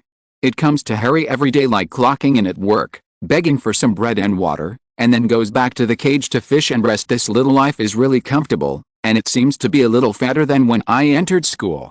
In fact, most young Muggle-born wizards never heard from them. Luren could hear Malfoy showing off across several tables. My dad is going to replace all the broomsticks in the school. At present, the school's brooms are all meteors. This kind of broom is a flying broom produced by Universal Broom Company in 1955. It is the cheapest flying broom in the world. They have little benefit other than being cheap, and Lucius Malfoy waved his hand, indicating that I will eliminate all these rags. He found a new batch of 7 nines with oak handles. This kind of broom can be said to be an antique. They were born in 1879. The functional design features of this broom are mainly in terms of durability and resistance to strong winds. It has the most serious defect, that is, it is too slow and too sluggish to be used in any sports competition. But that's good news for Hogwarts. A freshman needs a broom like this, and it's especially good for novices. With this kind of broom, the next time a student loses control, Ms. Hooch might be able to pull them off with her bare hands. The point is that this kind of broom is quite cheap. Lucius likes this kind of high quality and cheap things with a sense of age and heritage. He happily bought 20 brooms and sent them to Hogwarts. Today was an exceptional day. Both Luren and Harry received letters from owls. Harry's letter was from Hagrid, and he invited Harry to come to his cabin on Friday afternoon. After thinking about it, Harry might as well go with Luren and the three of them friends. We can go into confinement together. So he hurriedly wrote a reply on the back of the note, and then let Hedwig fly back to deliver the letter. What flew in front of Luren was a black owl. It left a gourd-shaped package the length of an arm and a box 25 centimeters square and flew away. Neither the package nor the box was signed, but Luren knew that they came from Grindelwald. He opened the gourd-shaped package, which contained a khaki-colored gourd, and Luren showed a bright smile. Instead of opening the second box, he put them away. It's really embarrassing for Grindelwald, but fortunately he's willing to find this thing for me. Luren looked at the 2 boxes and felt relieved. The potions classroom is a large underground classroom located in the dungeon of Hogwarts Castle, which can accommodate at least 20 students. Glass jars along the walls and stuffed animals inside will give you the illusion that this is a biology classroom. Snape was already waiting in the classroom. He'd been there so early, it felt like he was living in a potions classroom. Like Professor Flitwick, Snape rolls names before class begins. Harry Potter drew out his voice. The famous Harry Potter looked Harry in the eyes with a cold, empty look, and read himself the opening remark of the classic chant. Of course, in Luren's ears, what he described was more like a hot pot, slowly simmering, white smoke rising, bursts of fragrance wafting out, the magical power that makes one's heart sway, and the mind is blurred. These words apply to hot pot or shabu shabu. There is no sense of disobedience at all. Of course, the little wizards who had never experienced hot pot were still stunned, and the audience was silent. Hermione was even more excited and moved herself to the edge of the chair. Potter. Snape's passive was triggered, and he couldn't help but ask questions when he saw that face. But he caught a glimpse of Luren next to him and thought about it. After all, Harry was a child who grew up in a Muggle family, so he should ask less about the knowledge related to the wizarding world. It just so happened that when Luren helped him, he popularized some Muggle potion masters' operating rules. Today, he used these things to test Harry to see if he could inherit Lily's talent. When heating or pouring liquids in a crucible, why can't you look down into the container? Luren. Exclamation mark. Harry? Question mark. Thank you for your company. Thank you readers who are here. Moi. Oh, plus. End of this chapter. Chapter 61 Snape's Chemistry Lesson. Luren. W. Professor Snape, why don't you play your cards according to the routine? Take another look at the script. It clearly says that you should ask, what will I get if I add daffodil root powder to wormwood infusion? Harry's brain crashed as if he met a fresh meat star who could only talk 1, 2, 3, 4 on the set. What are you doing in the cauldron? It's not mentioned in this book. Harry hurriedly looked at Ron and Luren. Ron was already looking dull, and Luren couldn't tell him the correct answer through his eyes. It's over. I'm afraid no one can answer Professor Snape's question, not to mention wizarding families. Even those children from Muggle families who receive a happy education can't answer it when little wizards come to Hogwarts to go to school. They are at most 12 years old. This age may have just graduated from elementary school in the Central Plains. Can such a young child understand the operation of the chemistry laboratory? To his surprise, Hermione raised her hand. Snape signaled her to be calm, and then continued to ask, don't you know? It seems that fame doesn't mean everything. Let me ask you another question. What should you guarantee when doing experiments with poisonous and foul-smelling gases? Harry and Ron and Luren, all this. Hermione still held her arms high. Miss Granger, I'm asking Mr. Potter a question. If you don't put your hands down, Gryffindor will randomly lose some points. Several students couldn't help laughing. It's only 3 things. I'll give you another chance. Before the experiment starts, what should we do with the instrument? Snape stared into Harry's eyes, and Harry couldn't help looking away. He does not know. Tisk tisk, what I just asked is common sense that Muggles should know. It is not a big problem to be raised by Muggles and be ignorant of the wizarding world, but Mr. Potter, your ignorance of Muggle knowledge is a big problem. I'm shocked. Did you preview your textbooks before term started? Did you really study hard in your Muggle school? Snape folded his arms, watching Harry deflate. He was in a great mood. Miss Granger, please answer these 3 questions. Hermione hesitated for a moment, but said, you can't look down on the container. It's to prevent damage from splashing liquid droplets. For experiments with smelly or poisonous gases, ventilation should be ensured.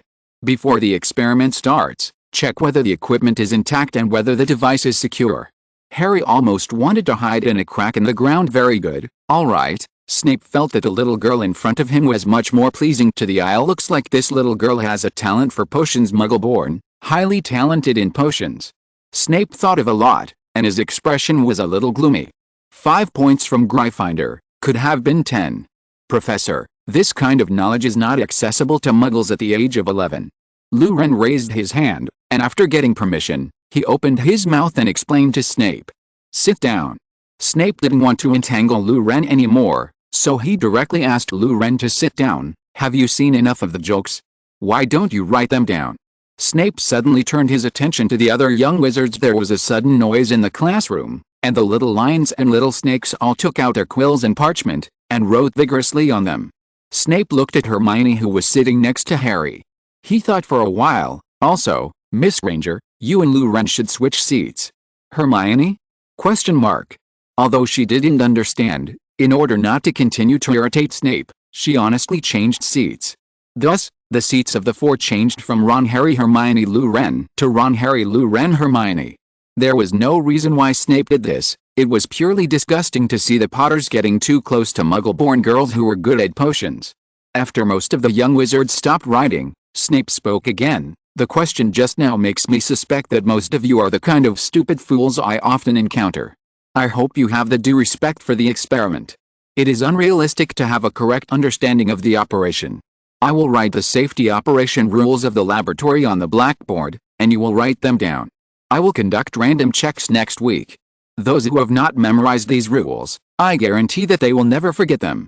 With a wave of his wand, the blackboard drifted over, and he began to write on the blackboard, before entering the laboratory, before the experiment begins, without permission, it is absolutely not allowed to mix various potion raw materials to avoid accidents. These 10 rules are the Iron Law of Potions class in the future. Anyone who violates them will leave voluntarily. Snape said coldly. All the little wizards couldn't help speeding up the speed of copying. Luren. Snape raised his voice suddenly. tell them the procedure and final product of adding the daffodil root to the wormwood infusion.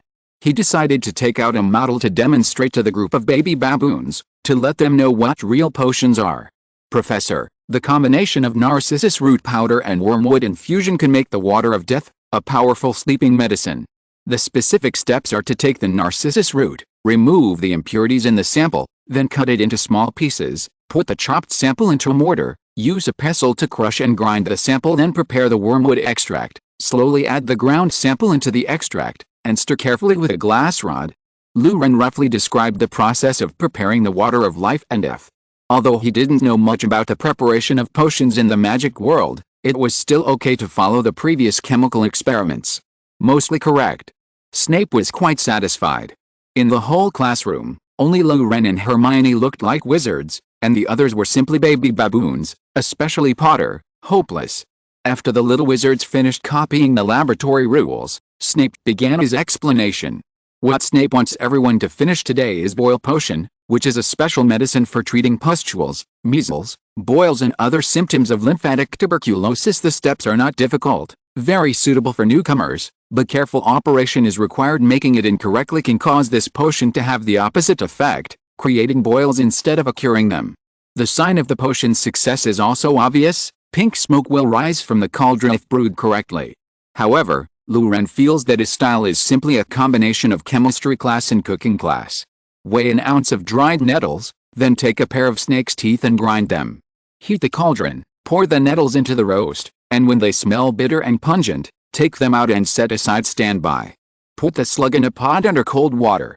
After the pot is opened, turn to low heat and cook for 5 minutes, remove and drain the water, and finally mix the 3 materials together and boil. After boiling, remove the crucible from the fire and put the porcupine spines in it. Luren. Isn't this really a food show? Thank you Lu Siang, Yu Xianfu for your rewards and monthly tickets. Thank you for your recommendation votes, collections, investments and chapters. End of this chapter. If you're listening to this novel on a channel other than Fanfic World, it means they downloaded and uploaded it without effort. We cordially invite you to visit our channel, Mundo Fanfic Novelis. There you'll find the original version of this story and you can explore many other novels of various genres. We're waiting for you to immerse yourself in a world of incredible novels. Chapter 62. This guy, I cover it. Whether a teacher is good or not depends on many aspects. However, the student's grades are undoubtedly the most important parameter, followed by factors such as entertaining and agreeableness. Snape, as the youngest dean of Hogwarts Slytherin in history, will be the youngest principal in the future. His teaching ability and scientific research ability are undoubtedly top-notch. As for entertaining and teaching, you can ignore it for now. No one is perfect. Before Professor Quirrell arrived, Snape was the youngest professor in the school. It can be said that Snape himself is the embodiment of genius and academic master. And potions are a hands-on course. There is no harm in being strict. It's better than those teachers who are smiling all day long but don't actually teach a fart, right? There are such mentors in the world. A mentor once reassured his students that aqua regia is not a big deal. You can see that nitric acid contains oxygen, and it can be absorbed with oxygen, so it is not a big deal to the body. Magical? This is a real story. Can humans absorb nitric acid? Sure, it's just the same as the problem of touching the switch. Any voltage can be touched, but some can only be touched once. Snape's teaching effect is still very good. Even Harry, who hated him, finally got an E in potions and OWL, the ordinary wizarding level examination. This E is not ABCDE in our understanding, but exceeds expectations, that is, good. The exams at Hogwarts are quite strict, and it is extremely difficult to get an excellent one, and the second only to an excellent O is a good E. Lily's genetics may have been part of it, but Snape's teaching also contributed. Snape's teaching effect comes from his control of the classroom atmosphere just after the class. The 3 consecutive deaths and the detailed explanation of cooking techniques undoubtedly shocked the little wizards. Next, I will divide you into groups. You will complete today's experiment in pairs. I still have a few classroom disciplines to emphasize. You must strictly follow the operation steps I just mentioned, and it is strictly forbidden to skip steps or change the order without permission. You are obliged to point out and correct where your teammates or classmates in your immediate group make mistakes. The use of spells is strictly prohibited. Well, that's all. If there is anything I will add at any time. Snape then divided into groups and asked the little wizards to start making potions. Lou Ren and Pansy Parkinson of Slytherin. Lou Ren didn't have a deep impression of her. Some people said she was bitter and domineering, but Harry's evaluation of her was not bad. When working with her, nothing seemed to go wrong. A normal, possibly spoiled little girl. This is Lou Ren's evaluation of her, but in any case, her level of potion preparation is still good. At least there are many pig teammates.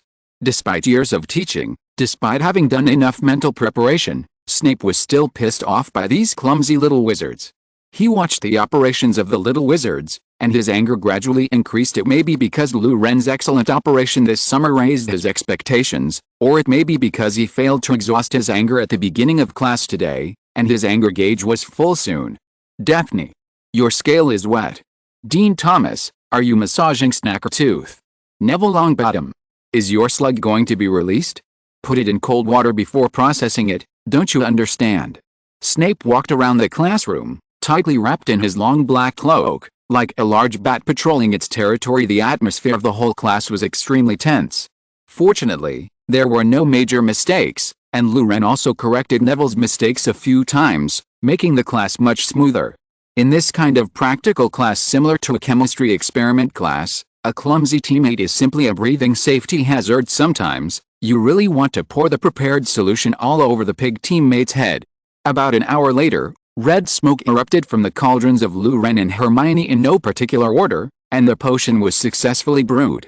Finally, potions class was over. The Gryffindor and Slytherin students climbed out of the classroom along the steps with tired faces. During this period, Harry was in a low mood. He was also of Muggle origin. Why, he didn't know what to ask. While Hermione and Lou Ren were so good, is the gap between people really that big?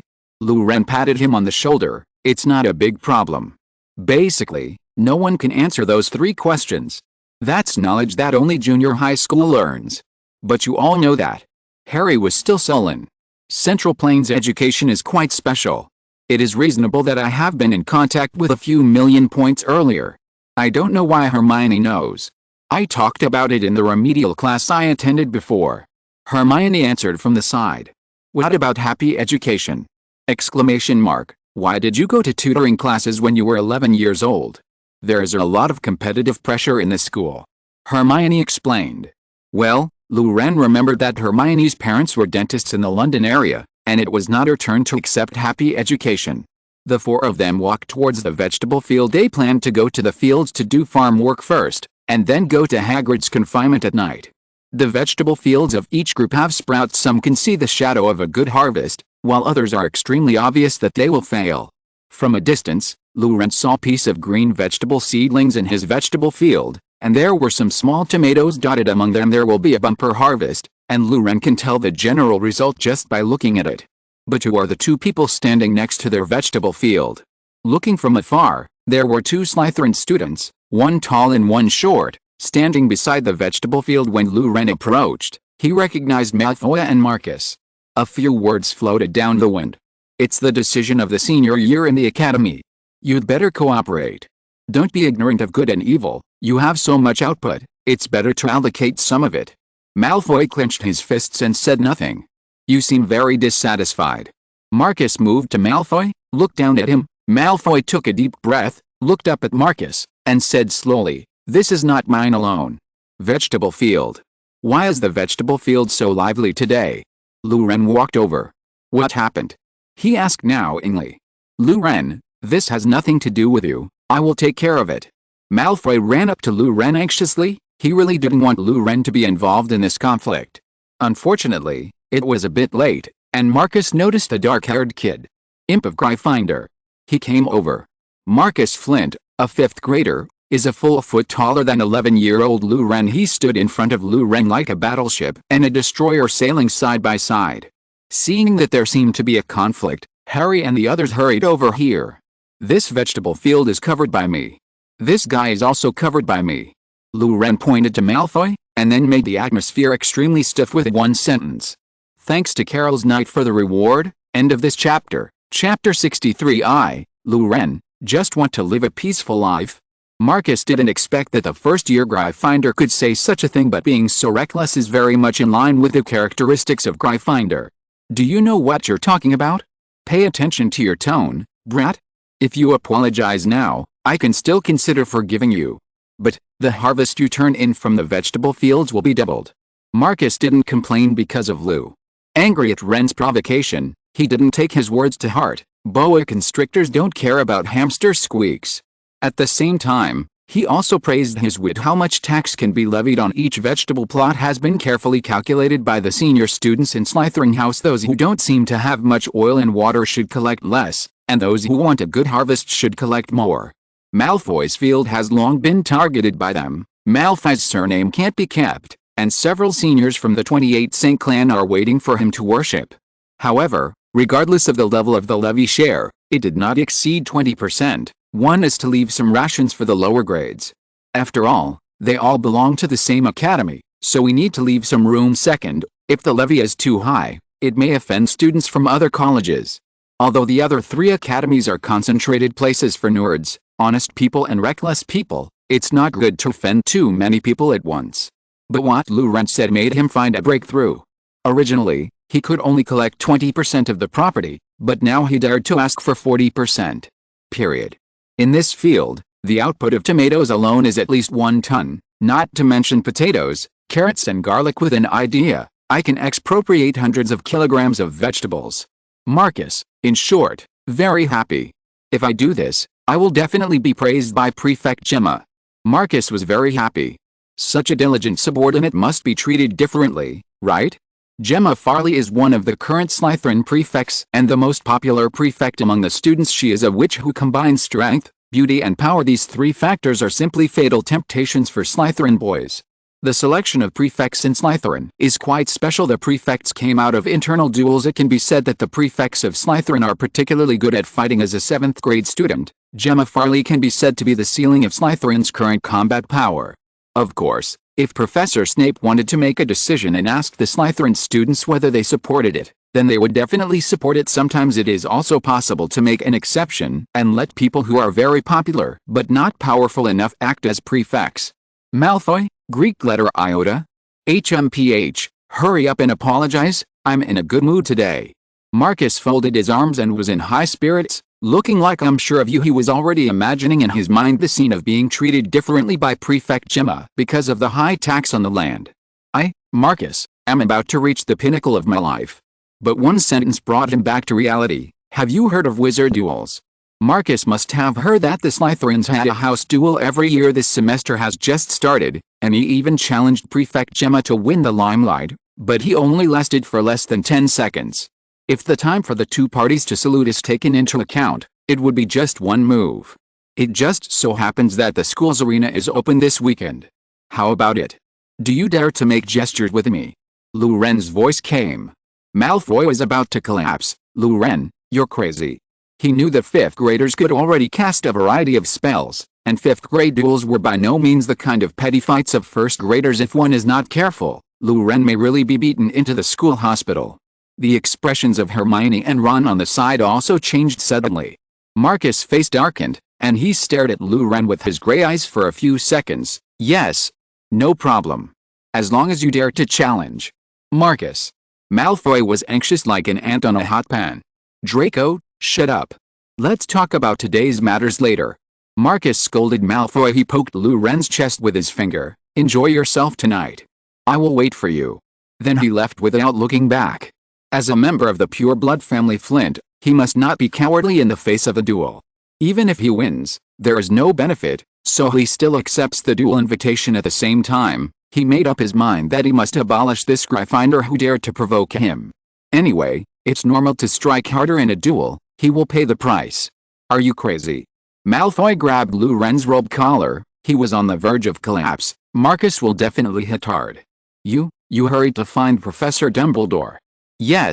Think about it, if you really got on stage, what would he do to you? You'd be hospitalized. How many classes would you miss? Hermione chimed in. Ron thought for a while. Otherwise, I'll ask Percy to challenge Marcus first. I believe Percy can beat Marcus to the point where he loses his combat power. Brother, you are really not rational in this duel. Angson, I'm strong, I can win. Lou Ren comforted them. These vegetables are the fruits of our hard work, and no one can take them away. Don't bother Percy, Marcus, I have the confidence to beat him. Forget about the food. X4, everyone is convinced. Are you still worried about your food at this time? But seeing him so calm, Hermione and the others were not too panicked. And Harry has never been afraid from the beginning to the end. He has no knowledge of the combat power of the 5th grade, but he has clearly seen the scene of Lou Ren bombing Peeves, the kind of firepower like a Katyusha rocket launcher. Normal wizards shouldn't be able to stop it, right? Lou Ren sighed. Lou Ren, just want to live a peaceful life and study at Hogwarts safely. Why do people always want to kill themselves so much to break their peaceful life? Just right, let's make an example of Marcus. Before receiving Grindelwald's package, he may have to think about the consequences of defeating Marcus, such as whether there will be a classic passage in fantasy novels where the young ones come out old, but with that big killer, he will be fearless.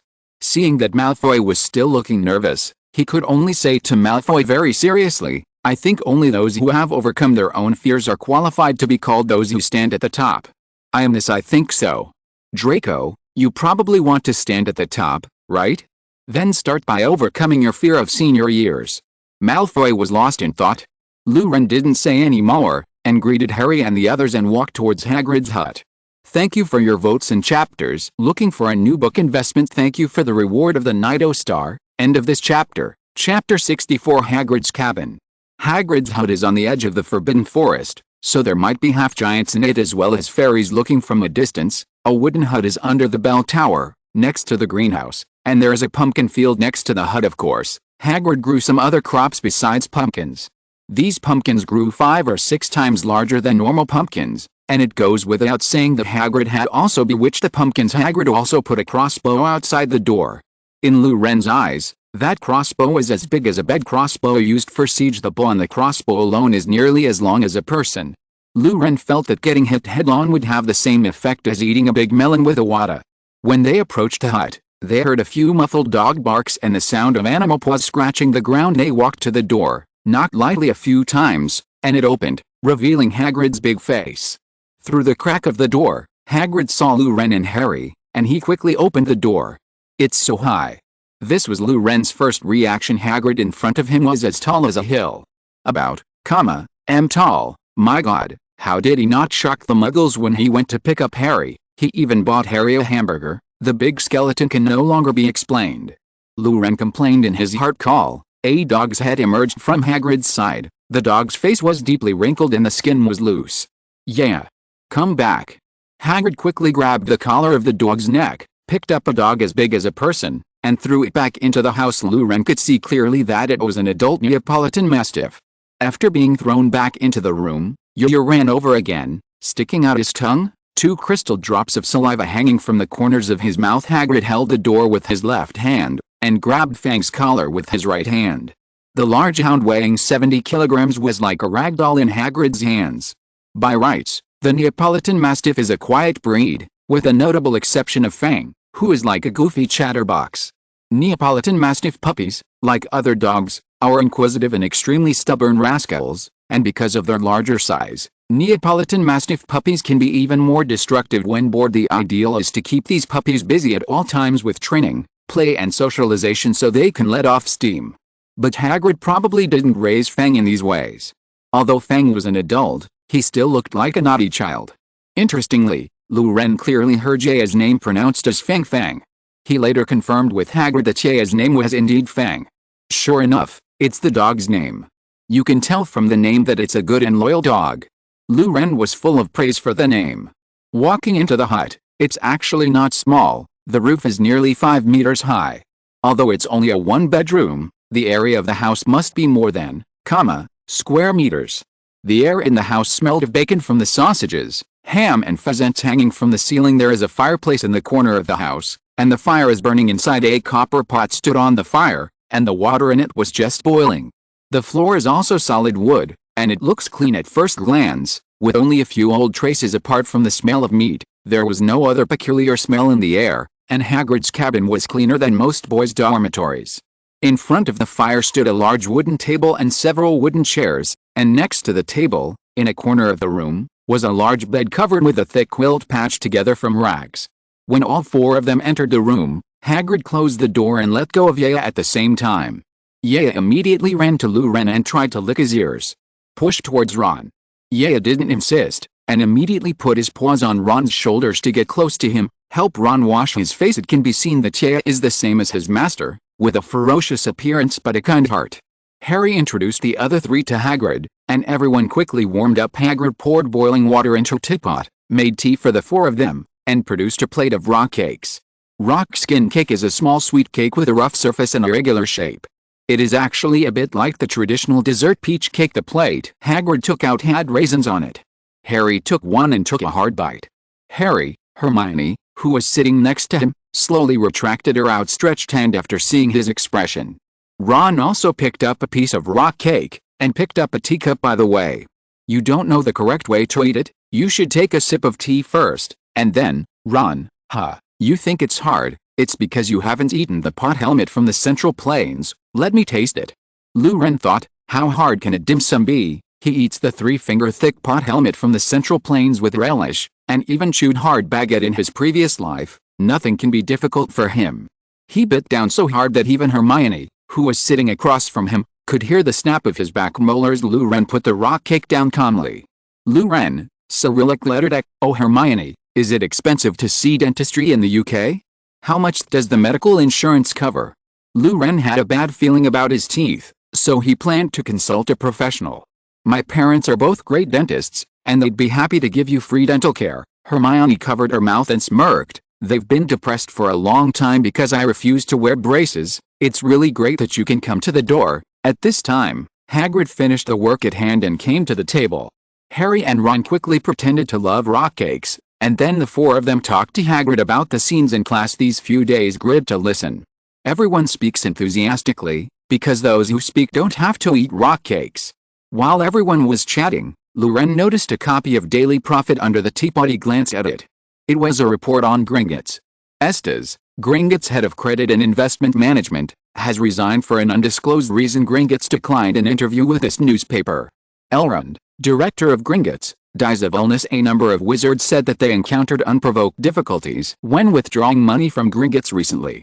A Gringotts goblin spokesperson expressed his deep apology for the incident this afternoon.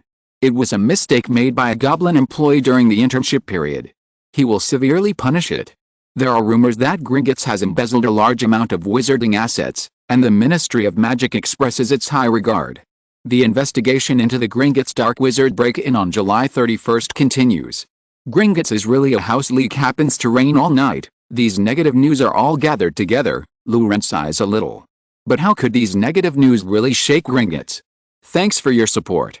End of this chapter. Chapter 65. The President's Anger. These negative news are shaking the foundation of Gringotts. The luxuriously decorated house is full of goblins. If people who are familiar with goblins are asked to identify them, they may be surprised. The goblins in the room almost include the entire management of Gringotts. In other words, if the Ministry of Magic took out a cannon and bombarded this place now, the entire Gringotts would be completely beheaded. In September 1991, the economic situation of the world can be said to be volatile. The assassination of the Soviet Union that shocked the world a month ago was more like a fuse that ignited a powder keg, piercing the calm before the storm. Prior to this, Lithuania and Georgia had become independent, but after the incident known as the Sunset Incident, the Soviet Union collapsed more quickly like dominoes, and Estonia and Latvia also declared their independence successively. But fortunately, the original August 8 speech suggesting the dissolution of the Communist Party of the Soviet Union did not happen, and the Soviet Union was still hanging its last breath in Luren's previous life. After the dissolution of the Soviet Communist Party on August 24, the Soviet Union had already existed in name only. From the 8th to the 24th, in just 24 days, 31 member countries declared independence, and now they remain in the big family of the Soviet Union. But now the Soviet Union's control over the following has been weakened to a negligible level. A large number of local officials are selling state-owned assets at the speed of light, and capital predators in various countries have also been moved by the wind. The young President Grigorievich has almost no countermeasures against it. His ability to temporarily stabilize the situation is already a super-level performance. As a giant in the investment world, Gringotts was not immune. They invested a huge amount of money into the Soviet market and took food from other giants. The situation is changing rapidly. It stands to reason that these goblin executives should be proud of being involved in various financial activities, but now they are gathered in a room, listening to an old goblin's chattering complaints. The old goblin's name is Dhvi, and he is the current president of the Gringotts Wizarding Bank. His ancestors lived in France, then moved to England, and became president of the bank under Dhvi, a position that has been held by his family for 4 generations. Osh means gold in French, and Da is the surname of a nobleman. Just like his name, he is very good at investing, and he also likes golden cuties very much. The elegant Dhvi in the past has disappeared, his face is full of despondency, and his gray hair is scattered casually on his head. The news may leak out. Those pure-blood families still insisted on checking their own treasury. They mainly suspected that we secretly embezzled their assets. We did embezzle them. A middle-aged goblin spread out a copy of the Daily Prophet, explaining to Dhvi nervously at the table. With his gold-rimmed spectacles, Dhvi struggled to read the headline in the newspaper: "If we throw Estes out, everything will be fine."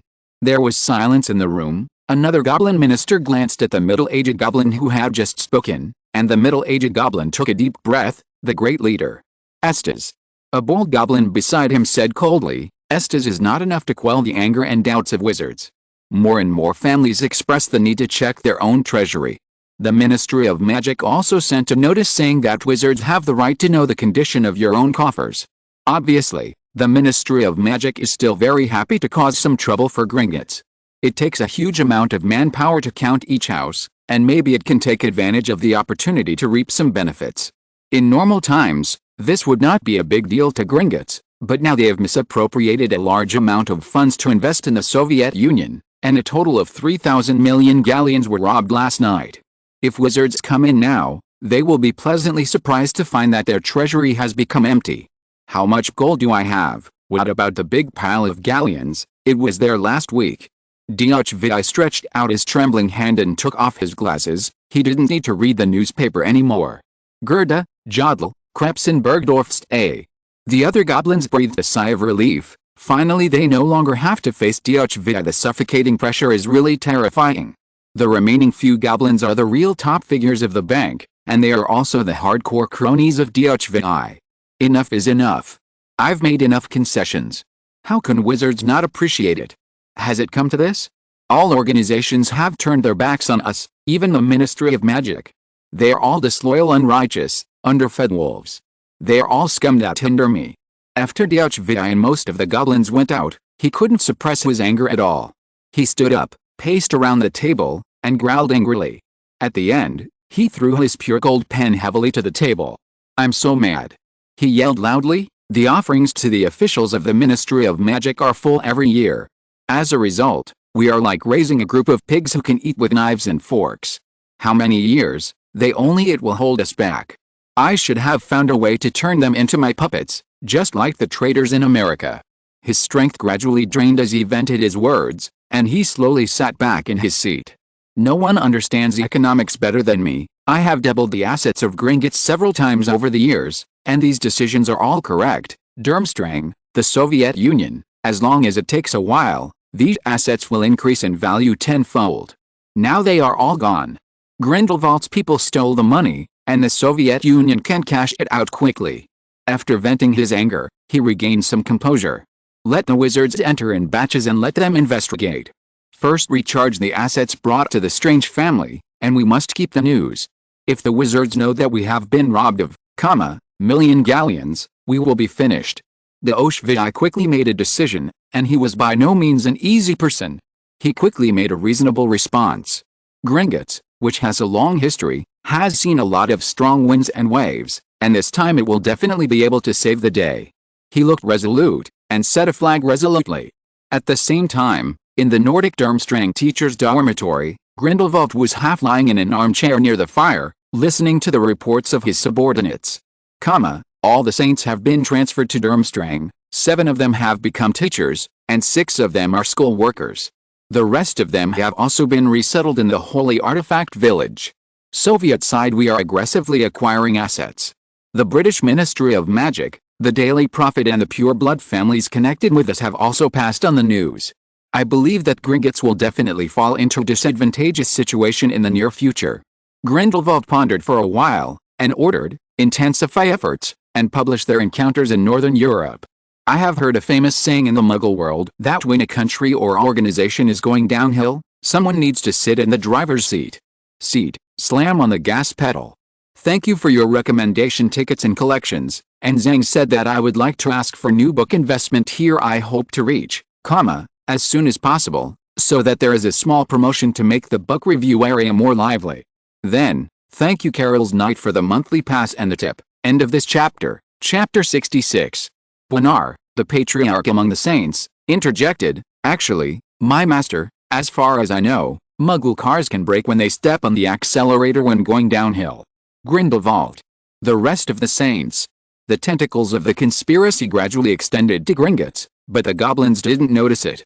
Of course, it was useless if they found out. This was a conspiracy. Do you like the taste of rock cakes? Hagrid crushed a rock cake, chewed twice and swallowed it. It's good, it tastes great. Luren and the others showed a professional smirk. Eat more if it's delicious. Hagrid was very happy, took a bag, and filled a bag of rock cakes for each person out of politeness. They were too embarrassed to refuse, so they each get a bag of throwing weapons. Okay, let's stop gossip. After all, you are here for confinement today. Hagrid restrained his expression. Although he and Harry have a good relationship, the school rules and regulations cannot be violated. Your mission today is to patrol with me around the Black Lake and the Forbidden Forest. As I said in advance, this job is not easy, and even dangerous. It's not something wizards of your age should be exposed to. But you have done something wrong, and now you must pay the price. Hagrid said seriously. Luren said that I believe you have ghosts. If it was really dangerous, Hagrid wouldn't have asked them to come over. But today's patrol is undoubtedly an eye-opening opportunity. Hagrid was an experienced gamekeeper, and he must know a lot about animals. Looking at this posture, I'm going to have dinner outside today. I don't know which magical animal tastes better. Hagrid stood up, filled a cloth bag with sundries, and filled a quiver with bolts. Luren also asked Hagrid for a small bag containing some seasonings. He even saw that Hagrid had a bunch of dried chilies. He consciously put the chili into the package. The Forbidden Forest and Black Lake at night must be cold and humid, and peppers are needed to drive away the cold and dampness. Listen carefully, what you are going to do tonight may be dangerous, and I don't want any of you to get hurt, so stay cautious and calm. Hagrid carried the quiver and pack on his back, and put on Fang's collar up the rope. Let's go. With a wave of his hand, Hagrid went out on patrol with the 4 kid heads. The king asked me to patrol the mountains and catch a monk for dinner. Luren suddenly remembered a line of lyrics. What's for dinner today? That's a good question. Walking to the Black Lake, Luren suddenly felt that boiled fish would be a good choice, but seeing Hagrid's extremely serious expression, he didn't make this proposal. Let's move fast while it's dawn. Hagrid walked to the lake and pulled 2 boats out of the reeds. Row a boat to patrol the Black Lake for a week. I will go counterclockwise, and you will go clockwise. Finally, we will meet on the other side of the lake. The main purpose is to observe whether there are any abnormalities on the shore, such as dead animals. I will leave Yaya to you, and you will be with Yaya. The creatures of the Black Lake will not harm you. But I warn you, Fang is a coward. Yaya seemed to feel offended, and yelled loudly twice. Hagrid waved and got into a boat by himself. Luren felt that the ship seemed to have reached a critical point, as if it was about to capsize. Remember, try not to touch the water. Hagrid reminded them loudly after paddling out for a short distance, as if remembering something. Okay, let's go then. Harry said in a relaxed tone, as if he was going to go boating on the West Lake, and Luren's complexion has become a little gloomy. Black Lake cruise? Don't be kidding, God knows how deep this lake is. Deep sea phobia is about to be committed. Luren was in a bad mood. There were mermaids and giant squids in the lake, as well as other strange and magical animals. Even Luren didn't think it was strange to get out of the Neptune. Boating on the lake was a kind of torture. It seems that this confinement is really not the happy outing as imagined. Luren's heart was heavy, but the 3 of Harry were still ignorant and fearless, and Luren couldn't spoil their interest. When the 4 of them got close to the boat, they realized a problem. Which of you can row? Hermione asked. The 4 of them looked at each other, looking at each other. In the end, Luren sighed, let me try it. He had rowed a boat on Daming Lake once when he was a child in his previous life, so he was quite experienced. The most important thing about rowing is that the weights on both sides should be similar. One side is heavy and the other side is light, which is very easy to capsize, so he arranged for Ron, who is heavier, to sit next to Harry, and Hermione, who is lighter, to sit next to him 10 minutes later. "Can you do it?" Ron said. "Brother, it's outrageous that you are still in place after rowing for 10 minutes. It will be fine soon. It will be fine soon." Luren wiped his sweat in embarrassment, indicating that the problem is not serious. After a few more minutes of tossing, they managed to row the boat. Luren once wanted to drive the boat with magic power, but considering the weight of Ron and the weight of the boat, he gave up the idea. The boat sailed slowly on the lake. It was quiet all around, a bit like the atmosphere of a horror movie. Krum dared to swim in this kind of lake. It was amazing. Luren began to admire the Nordic hunk. When Luren saw a tentacle as thick as his calf flashing past the side of the boat, he finally broke down, because he even felt the boat bouncing. He could imagine a huge squid staring at the boat with his lifeless eyes in the murky, dark water. His fear was almost uncontrollable. Suddenly, his nerves seemed to snap. "Let's swing our oars," and the boat pushes away the waves. The beautiful Dibbe pagoda is reflected on the water surface, surrounded by green trees and red walls. He let go of his throat and sang. Harry and Ron and Hermione, Greek letter sigma, degree, what happened? Why did you suddenly start singing? I haven't heard that. Luren has Indian blood? There are 9 question marks on the heads of the 3 people. Wait. Hermione stopped Luren's singing, and she saw a handsome shirtless man taking a bath by the lake. Things were a little weird, but Ron still had the courage to call out to him, "It's getting late, senior, hurry back to the dormitory, or you might be caught by Mr. Filch if you're late." The complexions of Luren and Hermione changed. It was too bad, they couldn't stop Ron from speaking. The handsome man looked up at them, showed a smile, and then quickly swam towards the boat, while Yaya suddenly shrank into a ball. Without hesitation, Luren took out his wand and said, "Confringo. In case of indecision, let's shoot first. If some idiot senior is really scary here, then blame him for his bad luck." Invest in new books every day. End of this chapter. Chapter 67. Water Horse. The curse hit the man's chest and sent him flying. The man fell into the mud on the bank with a thud, blood gushing from his chest. Hermione, degree Cyrillic letter degree, you are too decisive to make a move. But before she could react, the figure of the handsome man gradually changed. The originally handsome face gradually elongated, from a man's face to a ferocious horse face, and his body also became a mixture of human, fish, and horse. It let out a shrill roar, and then wanted to rush towards Luren and the others again, but was hit by Luren's next spell. Confringo. A wave of air lifted the monster, and it was blown to the shore. Luren didn't give the monster time to react, so he raised his hand and cast a few blasting spells. The spells bombarded its body one after another, blasting it into several bloody pieces. The monster that was blown to pieces was naturally dead. After death, the monster showed its original shape, which was in the shape of a horse, but there were some strange patterns on the horse's front legs, and its tail was like an ox's tail. Luren leaned the boat against the shore and jumped onto the shore with one stride. At this time, the monster has completely died, only the remnant body is still trembling slightly. This is a normal phenomenon. At this time, the monster's nerve endings have not died, and it can also be said to be the last gasp of the soul. Seeing the appearance of the monster, Luren remembered that such a monster was recorded in Shanghai Jingbei Shanjing. It was called water horse. Water skiing out of the way, there are many water horses, which look like horses. When Armuxtail, its sound is like a call. It is the record of it. And this monster is exactly the same as the description of the water horse. Hermione also leaned over, and she saw the remains of the water horse and recognized it. This is the water horse, Orski. I've seen its record in Celtic myths and legends.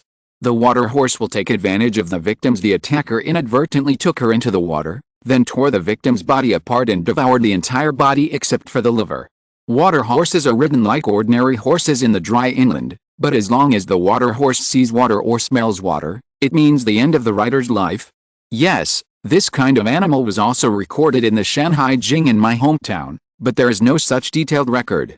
And I am afraid that the meat tastes mediocre. Hermione and Harry, what a coincidence, you also have myths and legends about this kind of animal. Although you don't quite understand what the last sentence means, it's a coincidence that it's over. 3 Humming Sutra. Ron didn't quite understand why the book was called by this name. Luren. I'm too lazy to explain to you. Although Luren really wanted to say that, in order to make everyone's friendship last longer, He patiently explained to Ron what the classic of mountains and seas is. Ron was lost in thought, and he seemed to understand. Shanhai Jing feels a bit like the Oriental version of Fantastic Beasts and Where to Find Them, but from your description, why does this book look so much like a cookbook?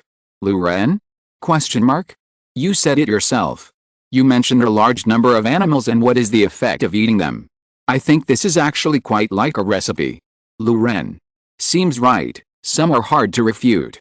The animals recorded in Shanhai Jing can be roughly divided into three types: animals that exist in reality, animals that have real prototypes but are legendary, and animals that are artificially imagined. And no matter what kind of animal it is often to introduce the place of origin, appearance, sound, and then what is the effect of eating it, or the taste of the meat, or whether it is poisonous.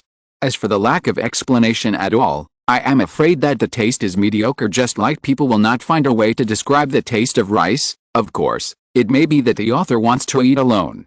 And both Eastern and Western myths mention this kind of creature, so it is worth deliberating. Perhaps in ancient times, the distribution of magical animals in the East and West was more common. Lu Ren looked at the big pool of blood flowing on the ground.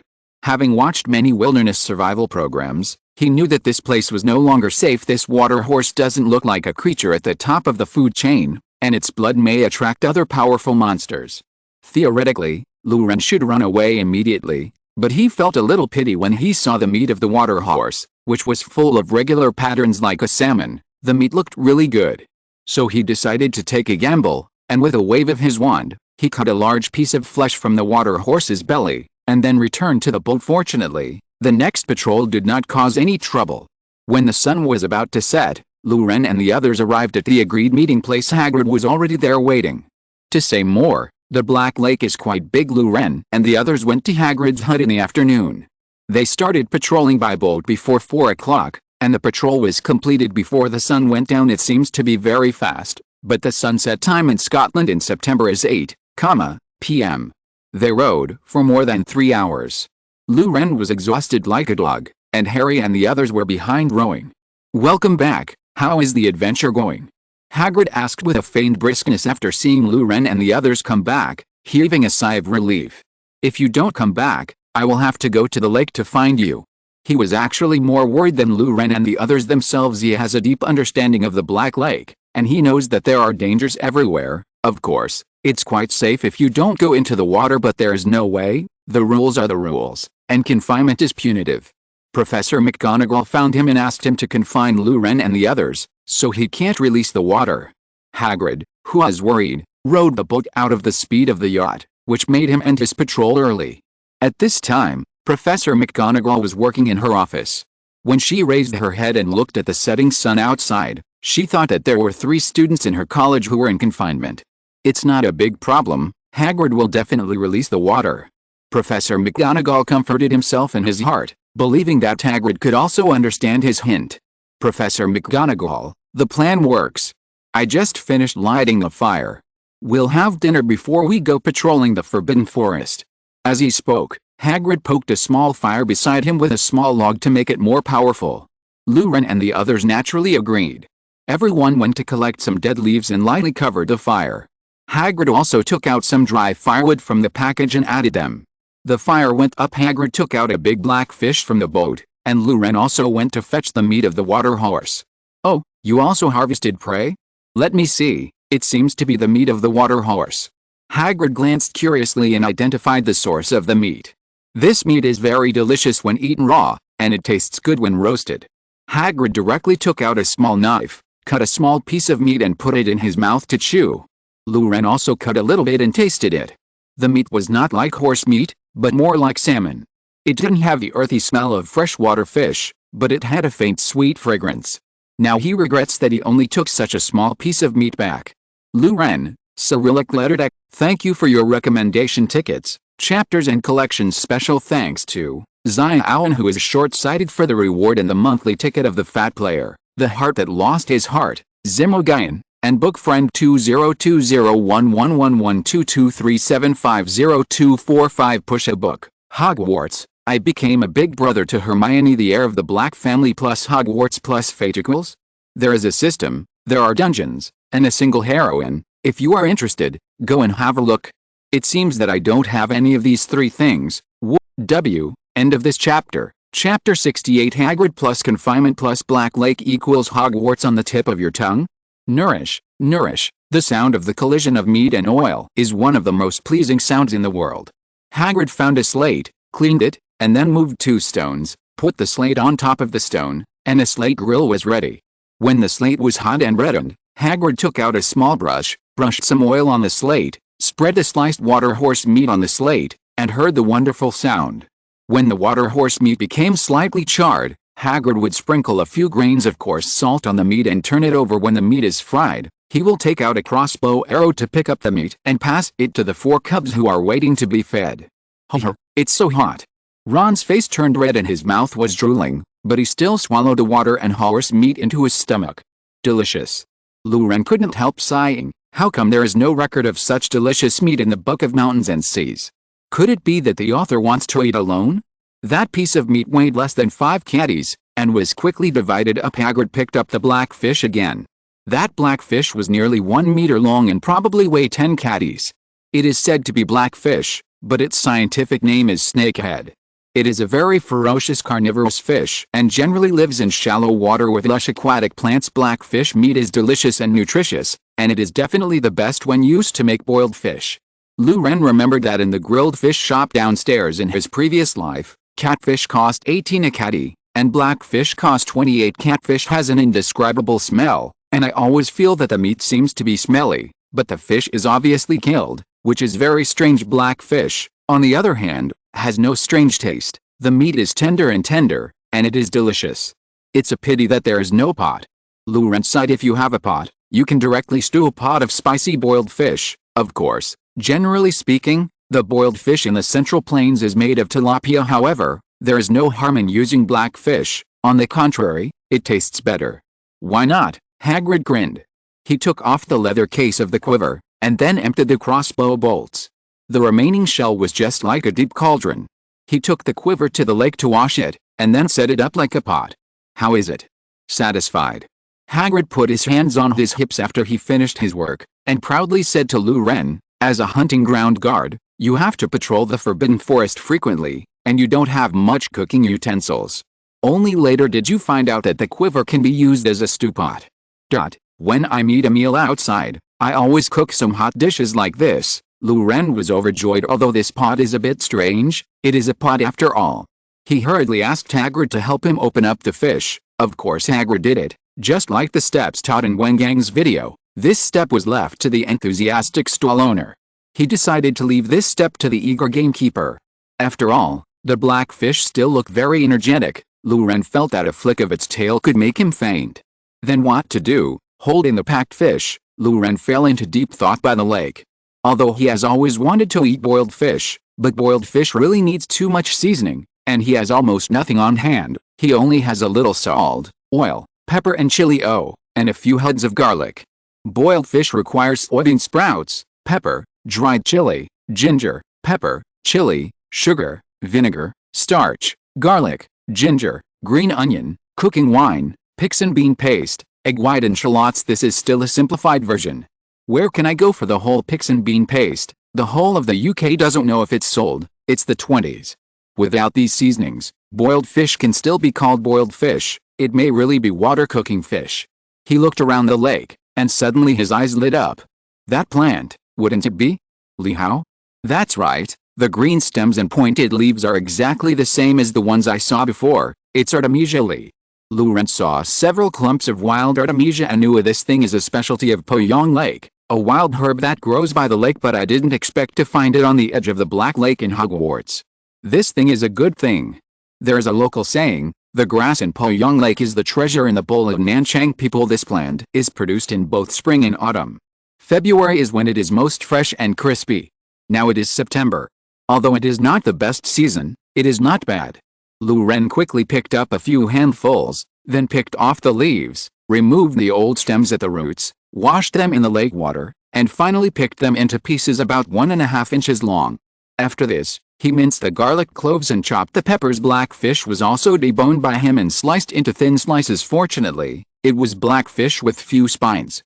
If it was carp or grass carp, Luren might just roast it. After handling the fish, he boiled a pot of boiling water in the pot, poured the fish fillets, and then waved his wand to scatter them quickly. After 30 seconds, he used the floating spell to fish them out and spread them on the freshly used slate. Lu Ren sprinkled salt on the fish fillets first, and then sprinkled half of the other seasonings on it, so that the fish was basically processed. He heated the pan again, poured in a little oil, and after the oil was hot, he added minced garlic and dried peppers and sautéed it over low heat. Put Artemisia quinoa into it and quickly stir-fry a few times, then pour in the fish, only to hear a prickly sound, and a strong aroma hits your face. You're done. Lu Ren was overjoyed. In the case of lack of materials to such an extent, he still completed the production of the dish. Come on, let's have a taste. Lu Ren beckoned everyone to sit down quickly. Then Lu Ren took out 2 twigs that he had already prepared, and started to gobble them up. Yes, as a native of the Central Plains, how can you not know how to use chopsticks? The advantage of chopsticks is that it is easy to obtain materials. Just find a branch that is pleasing to the eye. As for the wand, forget it. He was afraid that his wand would jump up and slap him in the face. It tastes really good. Lu Ren couldn't help eating several mouthfuls. After Lu Ren managed to eat a few mouthfuls, he was surprised to find that no one had moved their chopsticks, and no chopsticks. Lu Ren also fell into a stupor. That's right, you don't have chopsticks, so how can you eat? The crossbow arrows are too thick, and it's okay to stick grilled fish. It's hard to fork such a small piece of meat. Hermione smiled slightly and waved her wand. Wingardium Leviosa. A piece of fish floated into her mouth. As soon as the fish was in the mouth, her eyes lit up instantly. Delicious. Harry and Ron didn't know the levitation charm, so they could only pick up the knife next to them and eat bit by bit. And Hagrid took out a spoon that looked like a large spoon. He inserted a spoon into the pot, and scooped out a spoonful. There was a spoonful of fried fish like a hill, steaming white, and Hagrid ate it all in one gulp. Lu Ren and Hermione and Harry and Ron, Greek letter sigma, degree Cyrillic letter de degree, Hagrid, yummy. Ask for various votes, chapters and new book investment. End of this chapter. If you're listening to this novel on a channel other than Fanfic World, it means they downloaded and uploaded it without effort. We cordially invite you to visit our channel, Mundo Fanfic Novelis. There you'll find the original version of this story, and you can explore many other novels of various genres. We're waiting for you to immerse yourself in a world of incredible novels. Chapter 69: The Unicorn Colony in the Forbidden Forest. There's a beautiful legend about Artemisia quinoa. Lu Ren blew on the fish on the chopsticks, while telling food stories to Harry and the others. This is a tradition in the Central Plains. When eating a certain dish, there is always a history. Allusions come. This made celebrities such as Qian Long and Sixie, who like to wander around, be labeled a lot. Wherever they pass, various local snacks will always pop up like mushrooms after rain. No matter what kind of snacks they all have a common routine. Here, the southern snacks are filled with Qian Long, the western ones are filled with Sixie, and the Beijing-Tianjin area can also be filled with Yangzhen. Hunger, loss of appetite, acclimatization, etc. And then the owner of a snack shop offered local special snacks, and immediately solved all the problems after eating. Long Yan was very happy. A certain snack has been widely spread like this. Lu Ren said, I don't study much, don't lie to me, I really will believe it. However, with these illusions, the food really tastes better. At the end of the Yuan dynasty, all the heroes came together. Zhu Yuanzhang, the founding emperor of the Ming dynasty, and Chen Yaolian, the king of the Han dynasty, fought fiercely in Nansili. Zhu Yuanzhang was defeated near Poyong Lake on Lushan Mountain in Jiujiang. Due to the shortage of food and grass, only some bacon was left. Don't ask me why only bacon was left. A soldier saw a lot of aquatic plants growing by the lake, so he fried them with bacon and found it delicious. When Zhu Yuanzhang was touring the camp, he found this dish that the soldiers ate. After tasting it, he was overjoyed and full of praise, and promoted this dish to the whole army. The morale of the whole army was greatly boosted after eating, and they defeated Chen Yaolian's 80 troops in one go. After Zhu Yuanzhang's victory, he has never forgotten this. Lu Ren held chopsticks in one hand, and a jug full of pumpkin juice in the other, talking eloquently and dancing on the other hand. Hagrid and the others had never seen such a battle before, and they were dumbfounded. X3X1 The fish in your mouth seems to be really fragrant. The buff gain has arrived. Lu Ren's plan was a big success. Our emperor of Ming dynasty later named this aquatic plant Artemisia annua, and the fried bacon with Artemisia annua became a famous local dish. Lu Ren took advantage of the time when they were in a daze, and shot like lightning, holding several chopsticks, fish and quinoa. What is the Ming Dynasty? Ron asked. What's bacon? Harry asked. Does this have anything to do with fried fish with quinoa? Hermione concluded. Curious babies started asking questions again after they were full. Ming Dynasty, you can compare it to Rome. Bacon is like air-dried bacon. As for this story, it really has nothing to do with fried fish with wormwood, but it's appetizing. Lu Ren replied with a smile. And what is Rome? Ron persisted. Lu Ren, you don't know Rome. Lu Ren knew that there was already a pathetic thick barrier between him and Ron. Rome is one of the two greatest civilizations in human history, you have to keep it in mind. Lu Ren wished to open Ron's cap and give him a copy of his brain. The wizarding world doesn't understand muggles to such an extent, they don't know Rome, it's impossible to go on like this. Muggle civilization. Ron muttered, and then stuffed a few pieces of fish into his mouth, making his face look like a hamster. While talking and laughing, the grilled fish disappeared. Hagrid poured a bucket of water over the campfire and extinguished it completely. The confinement of Lu Ren and the others will continue. Next, they will follow Hagrid to patrol the Forbidden Forest. After walking for a while, they came to the edge of the Forbidden Forest. Hagrid lit a lamp and handed Harry another lamp. Under the illumination of the two lamps, a narrow path that gradually disappeared into the depths of the Black Forest appeared. A breeze came from the depths of the deep dense forest, blowing Lu Ren's hair, bringing with it the fear deeply engraved in human genes. The deep lake, the dense forest at night, the empty sky, and the endless ocean are the fears engraved deep in the DNA of human ancestors. The awe of nature makes everyone feel excited when they face nature. Pimple. Can I not go into that forest? Ron said. Lu Ren could hear the panic in his voice. Hagrid showed no mercy. You must go, if you still want to stay at Hogwarts. As I said, you must pay the price for doing something wrong. I spent almost half of my life trying to make Fred and George driven out of the Forbidden Forest. It turned out that their younger brother was afraid of the Forbidden Forest, which surprised me. Ron's ears turned red. Lu Ren once thought that a staxanthin could be secreted in his ears, otherwise why would his ears turn red when the blood was hot? Today you go in with me first, with Ye and I accompanying you. No animals will take the initiative to hurt you, but you don't provoke them, and be cautious at all times. Today is a special case, and next, we may have soldiers. There are two paths. Lu Ren glanced at Ye, who was drooling, and he felt that no normal person would want to team up with Ye. It was already past 10 o'clock in the evening, the sun had completely set, and the Forbidden Forest was dark and dead silent. Hagrid took Lu Ren, and they walked for a while, and there was a fork in the road. Hagrid chose to go left. Today I'll take you to broaden your horizons. Have you ever heard of unicorns? Hagrid said cheerfully as he led the way. Of course, the first record of unicorns was in 398 BC, and the ancient Greek historian Ctesias wrote in his book, "The unicorn is a species that lives in the South Asian subcontinent, with a stature, and they are snow-white animals about the size of horses. They have dark red heads and a pair of dark blue eyes. They are characterized by a horn about half a meter long in the middle of their foreheads." Hermione immediately rushed to answer, and she spoke endlessly to Lu Ren. Waited for the audience to popularize the common sense of unicorns. Why do you know so well? Ron was dumbfounded. At this moment, Lu Ren seemed to be possessed by Snape, and directly slapped Ron on the head. Isn't it normal for girls to be interested in unicorns? Hermione's face turned as red as Ron's ears. You're right. Hagrid puffed out his chest proudly. There is a colony of unicorns in the Forbidden Forest of Hogwarts, which is also the largest unicorn colony in the whole of Britain. To be honest, it was not easy to find them and make a good relationship with them, but I did it. Hagrid's happiness was beyond words. At this moment, he was as happy as a child who weighs, kilograms. Although they live in the Forbidden Forest, they don't have a fixed habitat. Whether you can find them today depends on luck. If you are lucky, you can see a unicorn colony. This is something that most wizards will never see in their lives. Arrived.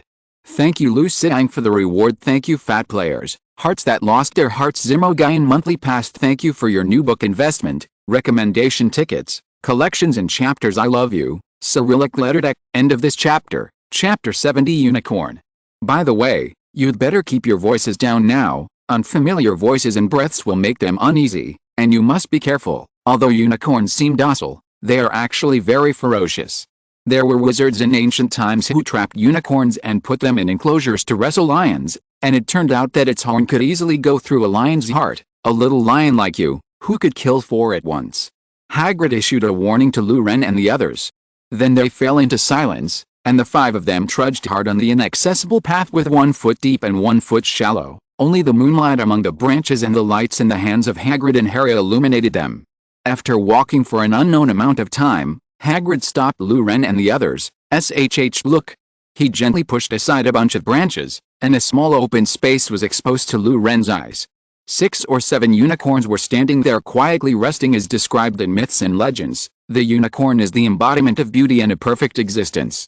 As recorded by Ctesias, adult unicorns are slightly smaller than horses and about the size of donkeys, with slender limbs and a soft body. Their fur should be the widest thing in the world, and it even emits a hazy light under the moonlight, giving people a dreamy feeling.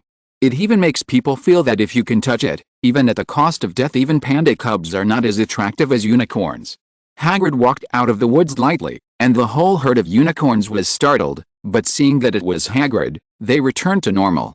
At the moment when they woke up, Luren saw countless pairs of lake blue eyes, which reminded him of Dumbledore. Maybe unicorns can also judge the good and evil in people's hearts through mind reading. Wait a moment, judge good and evil?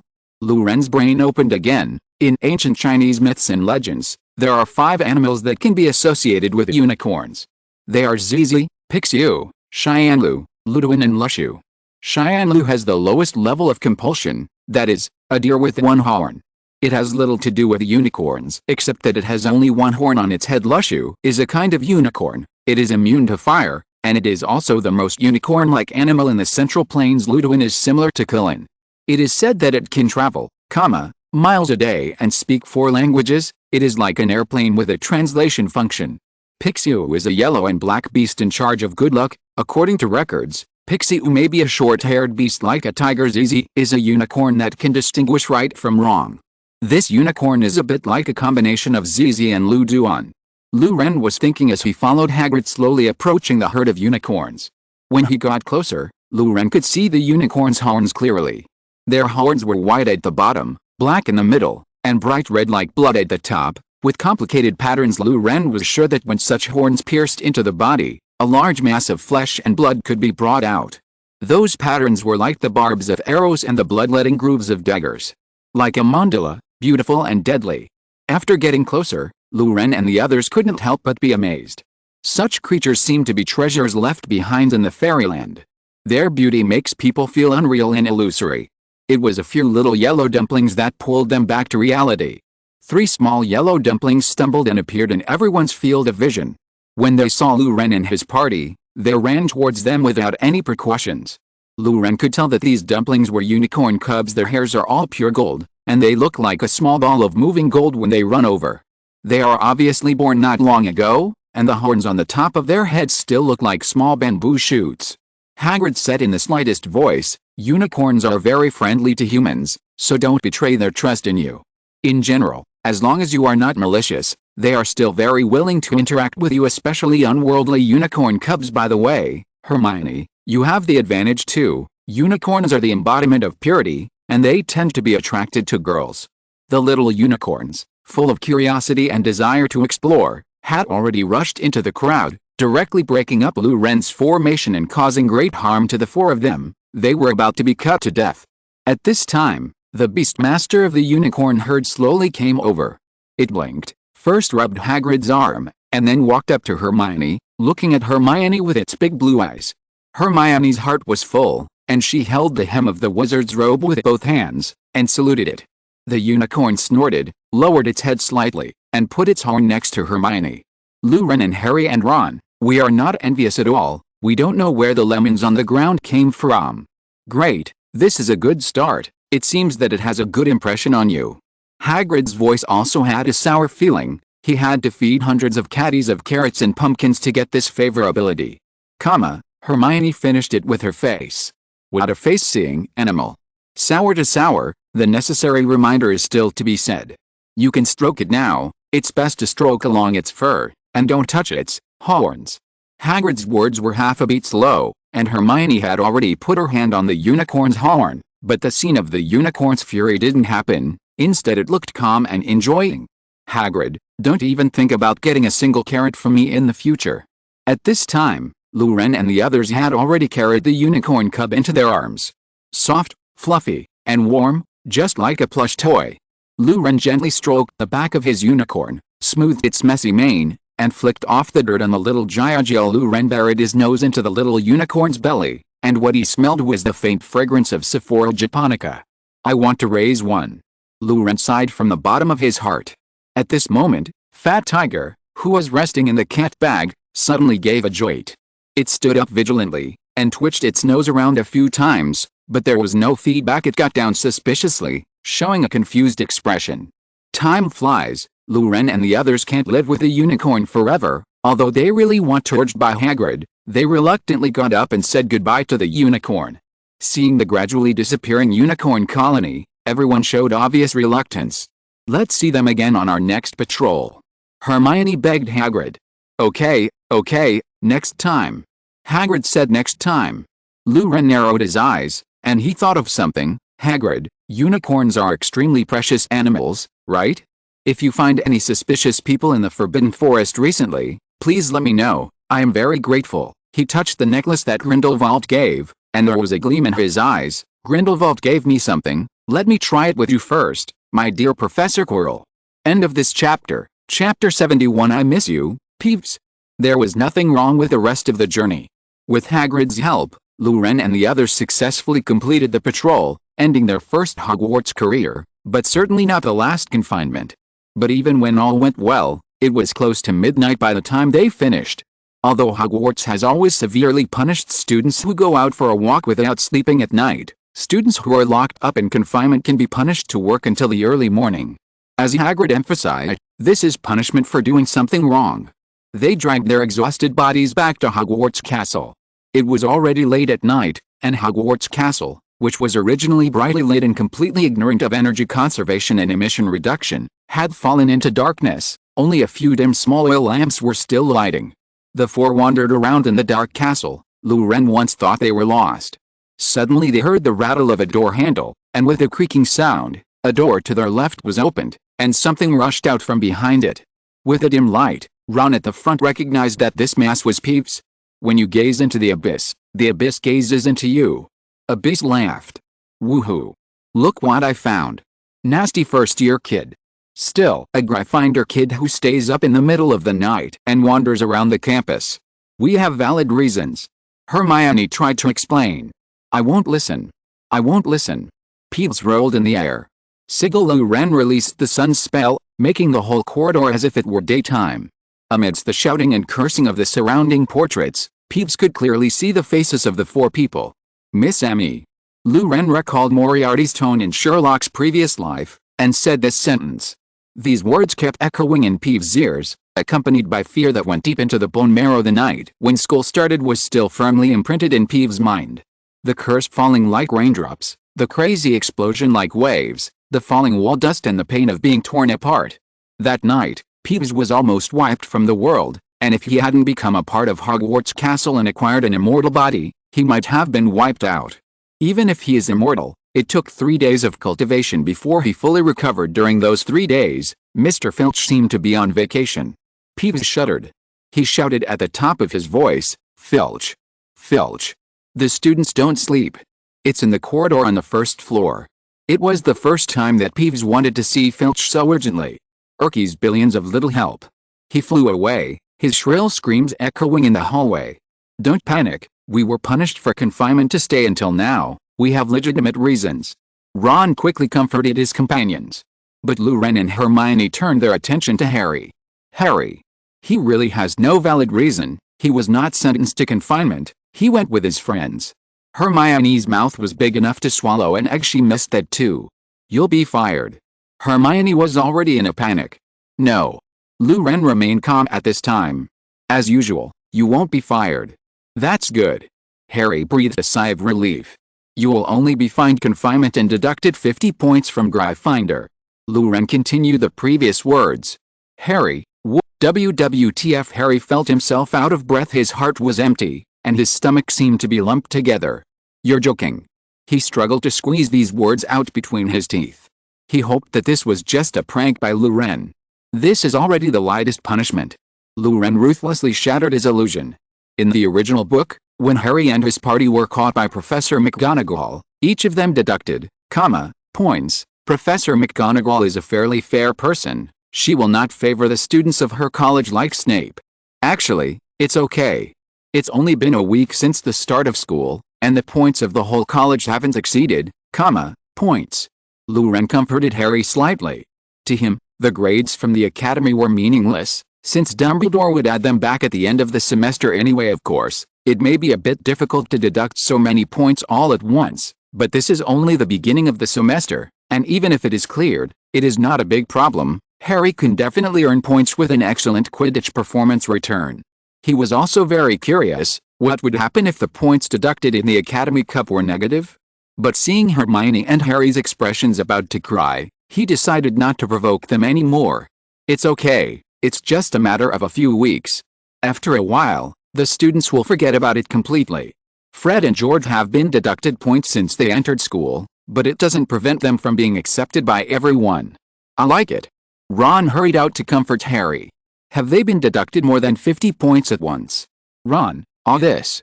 Harry, Luren, in terms of universal ideals, we have only one path left. What? Run away. Luren took the lead and ran wildly. Harry also realized instantly, as long as he wasn't caught, he didn't make a mistake. The four of them spread their legs and ran.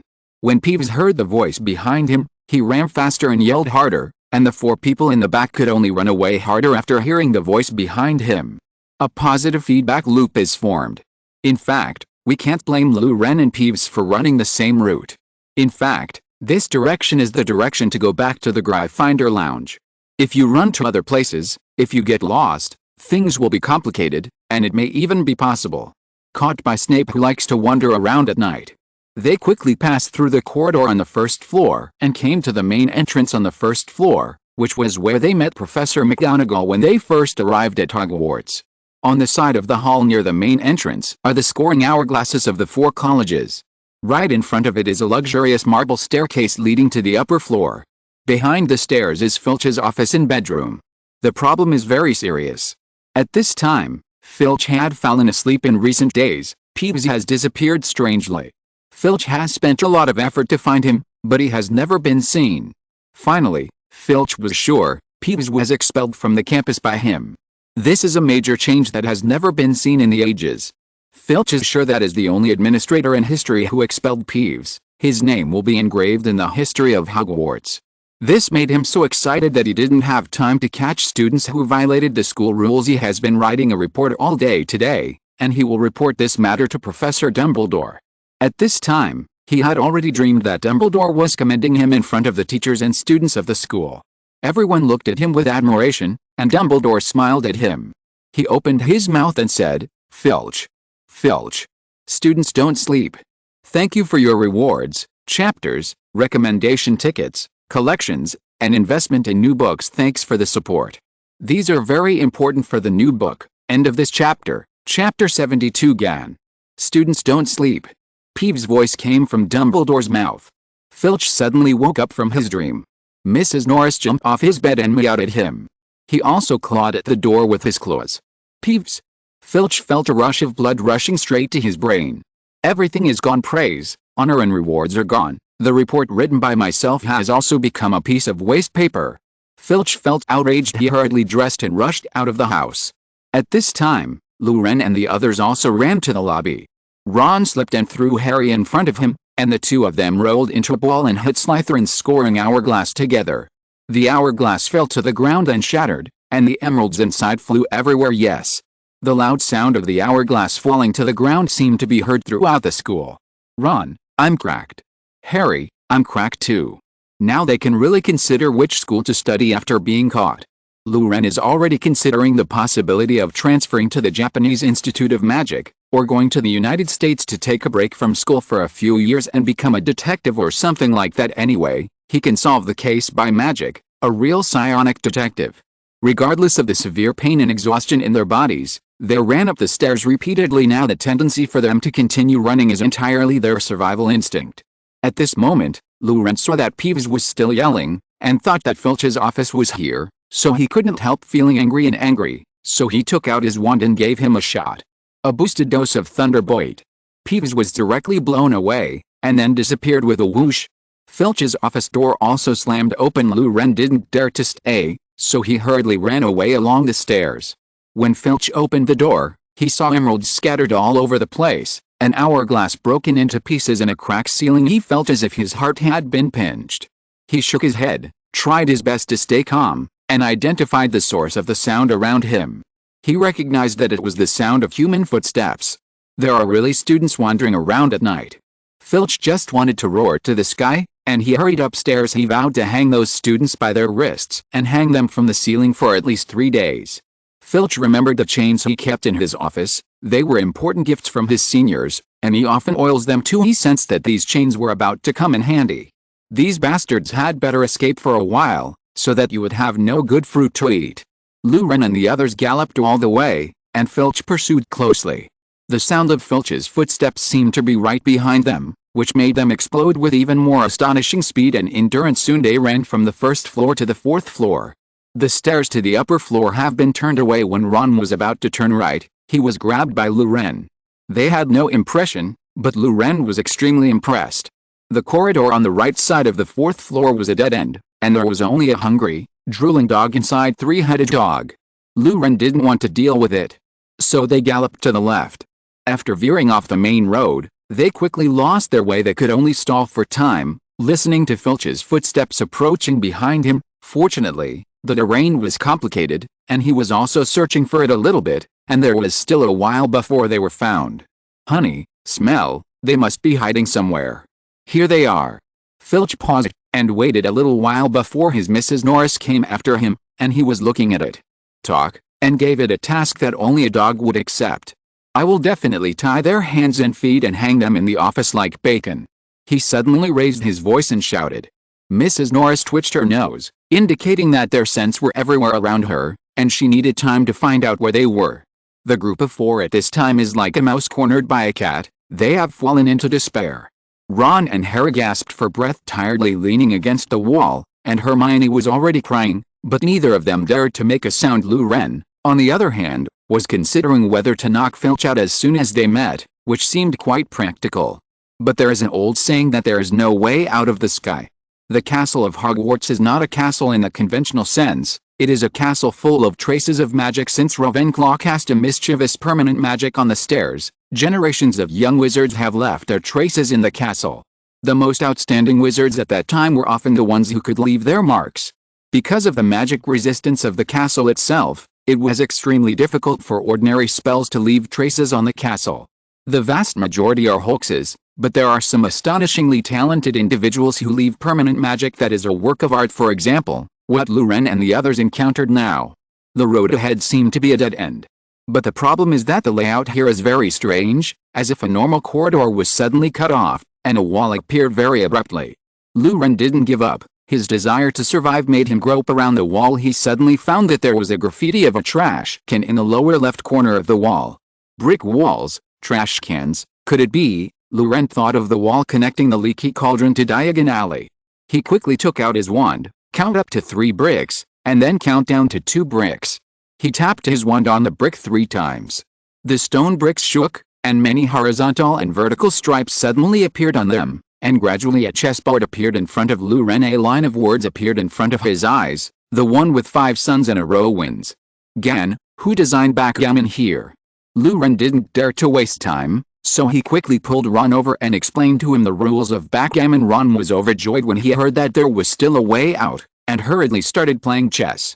Ron never disappoints when it comes to chess. He easily defeated the opponent, and the wall suddenly became unreal. At this time, there was a sound of footsteps coming from far and near. It was Filch. Before he had time to explain, Lou Ren pushed Ron, Hermione, and Harry into the wall one by one, and then he got in too. There was a wave of ripples on the wall, and then returned to normal. When Filch arrived, he was very puzzled to see that there was no one there, so he could only continue to search around here. It was the same as the crossing method of Platform 9. Lou Ren suspected that the two might be designed by the same person, and there was no uncomfortable feeling. Lou Ren appeared in a cold corridor with a door in front of him, and Hermione and the others. There is no waiting for him here. It seems to be sent randomly, which is interesting. He pushed the door, it was locked, and there was a hot breath and a stench of dental calculus coming from behind him. Lu Ren showed an embarrassed yet polite smile. Gan. End of this chapter. Chapter 73. Unlucky, unlucky, unlucky. Lu Ren likes to think, what is fate? He felt that if destiny was a creature, he must have been raised by bitches. Why did it become like this? For the first time, I avoided the corridor on the right side of the 4th floor and found a way to escape. Two happy things overlapped. This double joy brought more joy. What should have been a dreamlike time of happiness, but why did it become like this? The three-headed dog is a wonderful creature. It originated from Cerberus, the vicious dog guarding the entrance to the underworld in ancient Greek myths and legends. Typhon had 100 dragon heads, and it was in the shape of a man from the shoulders to the thighs, and from the thighs down it was like a serpent, with many wings growing from it, and the hair was tangled and covered with dust. Echidna is a half-human, half-snake monster in Greek mythology. Her upper body is a beautiful woman, but her lower body is the body of a snake. Two mythical creatures with a human body and a snake tail gave birth to a dog with 3 heads. It's really hard not to complain. Now there is such a magical creature in the house, and it's really big beyond imagination. Generally speaking, a dog the size of a golden retriever or Alaska will make people feel vigilant, while a dog like a Caucasian dog, which is about the size of a human, will give people a strong sense of oppression because humans are not a species that is proficient in fighting. Their talents lie in the use of tools and teamwork. Without the use of tools, humans are basically unable to defeat wild animals of the same size or weight. As for the three-headed dog in front of him, Lu Ren conservatively estimated that it might weigh a ton, standing in front of him like a pickup truck. This big dark brown dog stood upright with its head almost touching the ceiling. 3 huge dog heads were right behind Lu Ren. The dog head in the middle growled, as if saying to Lu Ren, "It's me. I came first. Obviously I came first. This place is full." Lu Ren saw yellowed teeth, sticky saliva and a green tongue. Facing the roaring 3-headed dog, Lu Ren didn't panic. "Don't panic, it's not a big problem." He stretched out his hand and pushed the wooden door again, but it still remained motionless. Yet, the door was locked, but he still wanted to make sure. Lu Ren knew many spells, but he didn't master the unlocking spell, because he couldn't understand the principle of this spell, and the professors didn't teach it. So if he wants to unlock, he can only choose to unlock it physically, but in this way, an unlocked door cannot keep a 3-headed dog, and it is undoubtedly quite dangerous to let such a beast wander around the campus. Everyone else is dangerous. If it met Filch's old bones really couldn't stand it, and if it met Snape, the dog could go to meet Typhon. The key problem is that Lu Ren is not sure who it will meet. If someone died because of this, he would be very guilty. No one in Hogwarts is worthy of death. They may have shortcomings, but that shouldn't be the reason for them to be killed by a rabid dog. Roar. Lu Ren opened his arms and roared imposingly at the 3-headed dog. He has seen some survival programs and articles on marketing accounts, and it seems that animals are actually very afraid of people. As long as you have enough courage, you can often drive them back. Roar. X3 responded with 3 earth-shattering roars. Lu Ren was sprayed with saliva. Marketing numbers are liars. Lu Ren's voice woke up the other 2 sleeping dogs. The 3 heads of the 3-headed dog have independent consciousness, and each of them can think independently. Usually only one dog head is awake, and the other 2 are sleeping. When encountering Lu Ren's situation, they all woke up. Unlucky, unlucky, unlucky. Lu Ren said that he really beat the dog. I can't help it. Lu Ren knew that he was in a desperate situation. He could only use that trick. If that trick didn't work, he could only fight the 3-headed dog. Cerberus, the evil dog in myths and legends, can make it fall asleep with a beautiful song, and the 3-headed dog named Luwei in front of him is the same. Think about which song to sing. Lu Ren's brain was running fast, and then a line of lyrics blurted out. Xiaotian quietly passed by to leave a little secret. I can't tell you from the bottom of my heart. Lu Ren sang softly and twisted his body. He actually thought it was ridiculous. A huge 3-headed dog was in the same room as a little boy, and now the little boy was singing. Does it really work? Could this berserk creature actually sing a song to put it to sleep? Deep in his heart, Lu Ren still didn't believe it. He had already pinched his magic wand. If that doesn't work, hit its eyes and run under the trapdoor. He has made up his mind. He knew that the 3-headed dog had extremely high magic resistance and physical resistance. With his current magic power, the blasting spell could only cause minor injuries, unless it hit a vital point like the eyes.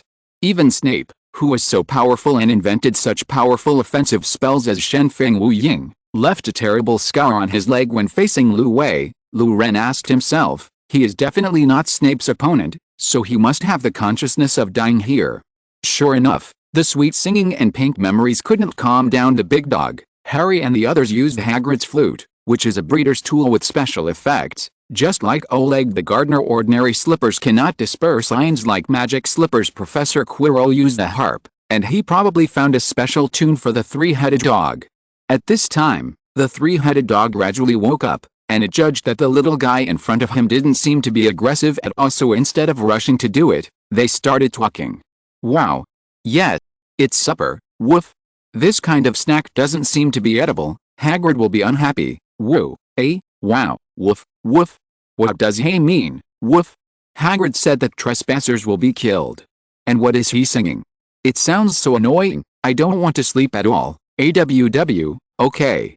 Let me eat this noisy emergency food. A sound of dog barking almost shattered Lu Ren's eardrums. Lu Ren could clearly see the complex emotional changes from the dog's head. The one on the left is mischievous, the one on the right is quick-tempered, but it is the one in the middle that looks very cautious who makes up his mind.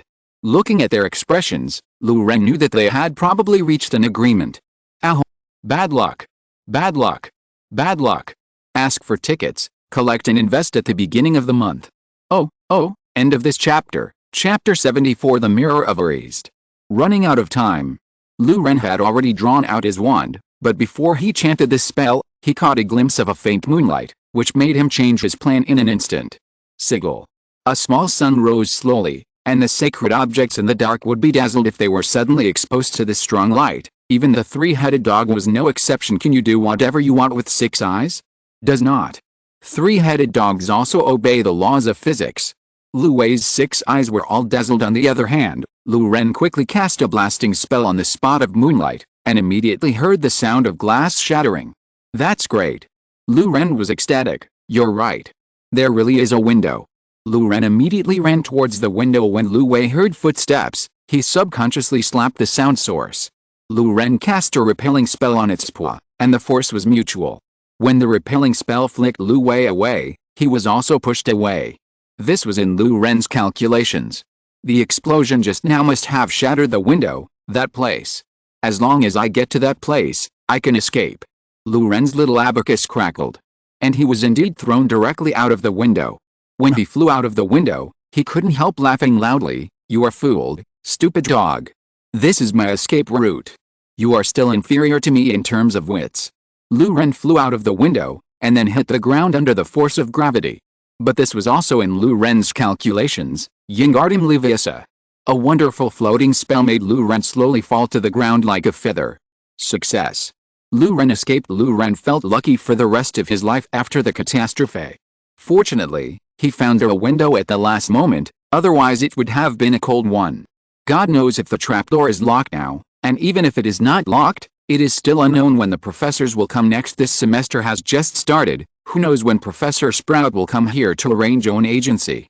Even if the professors came early the next morning, he still had to explain why he appeared in Lu Wei's corridor in the middle of the night.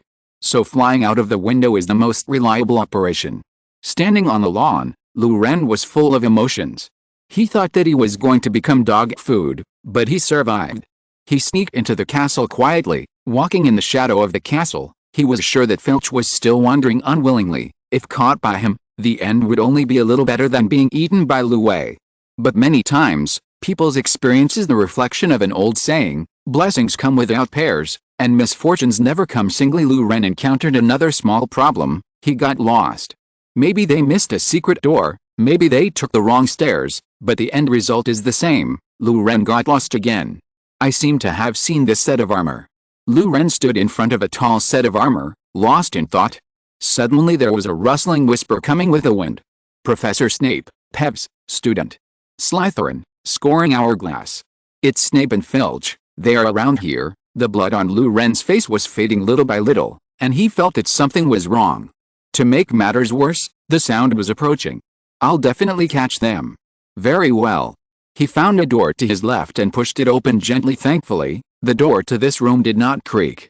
Lu Ren walked in, leaned against the wall, held his breath, and listened to Snape and Filch discussing how to punish the students who wandered late at night and broke the Slytherin hourglass while gradually walking away. Luren felt his heart was about to jump out of his chest. He had never been so eager to obtain an invisibility cloak. Perhaps he could become invisible by changing the refraction of light, but that would be too difficult. Luren's optics is not good, and his knowledge base is weak. When the limelight subsided, he had the energy to observe the room. There is no doubt that this is an abandoned classroom, with tables and chairs piled up against the wall, and the wastebasket turned upside down on the ground, but when he turned his head and looked behind him, he felt his stomach being pinched. Behind him is a very gorgeous mirror. The mirror is as high as the ceiling, supported by two claw-shaped feet. The frame is golden with some complicated patterns on it. There is a line of words on the top of the mirror, Irisd stra eroid ube cafroid on wosi. Luren knew it was the mirror of Irisd, and the inscription on the top of it had to be read backwards, that is, I show not your face but your heart's desire. What I'm showing is not your face but your desire. What is my desire? Luren walked slowly to the mirror. He was a little curious about what his deepest desire was. He saw himself in a well-decorated room, lying on a double bed with a small table next to the bed with a plate of snacks and a can of drink on it, and he was holding a mobile phone and giggling. Luren, is this really what my heart longs for, make a salted fish? However, if there is no pressure in life, it seems that such a salted fish life is quite good. Luren looked away from the mirror. You, like hundreds of others before you, have discovered the joys of the mirror of Irisd. The sudden sound frightened Luren. He subconsciously pulled out his wand and looked in the direction of the source of the sound. Albus Dumbledore was sitting on the wastebasket, looking at him with a smile. He was wearing a dark blue silk pajamas with pale yellow stars, and a floppy black nightcap, just like Van Gogh's Starry Night turned into a human form. The response was quick. And I'm looking forward to your performance in the arena tomorrow. Luren tried his best to show an awkward yet polite smile. I didn't expect it to be so late, and you haven't slept yet. I just sent a letter to two old friends. I've been busy so far. I won't be able to sleep for a while, so I come here to relax.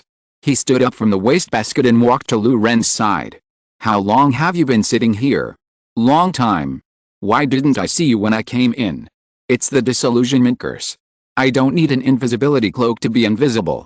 Dumbledore had a warm smile on his face, and his eyes were as clear and innocent as a baby's. I thought you used psychological invisibility. Luren wiped the cold sweat off his face. Dumbledore's operation brought a bad association to people. If he really admitted that it was psychological invisibility rather than a disillusionment spell, it would really cause PTSD. Think about it, when you do something, there's an old man with a warm smile on his face sitting on a pony tie in the corner of the room and watching quietly.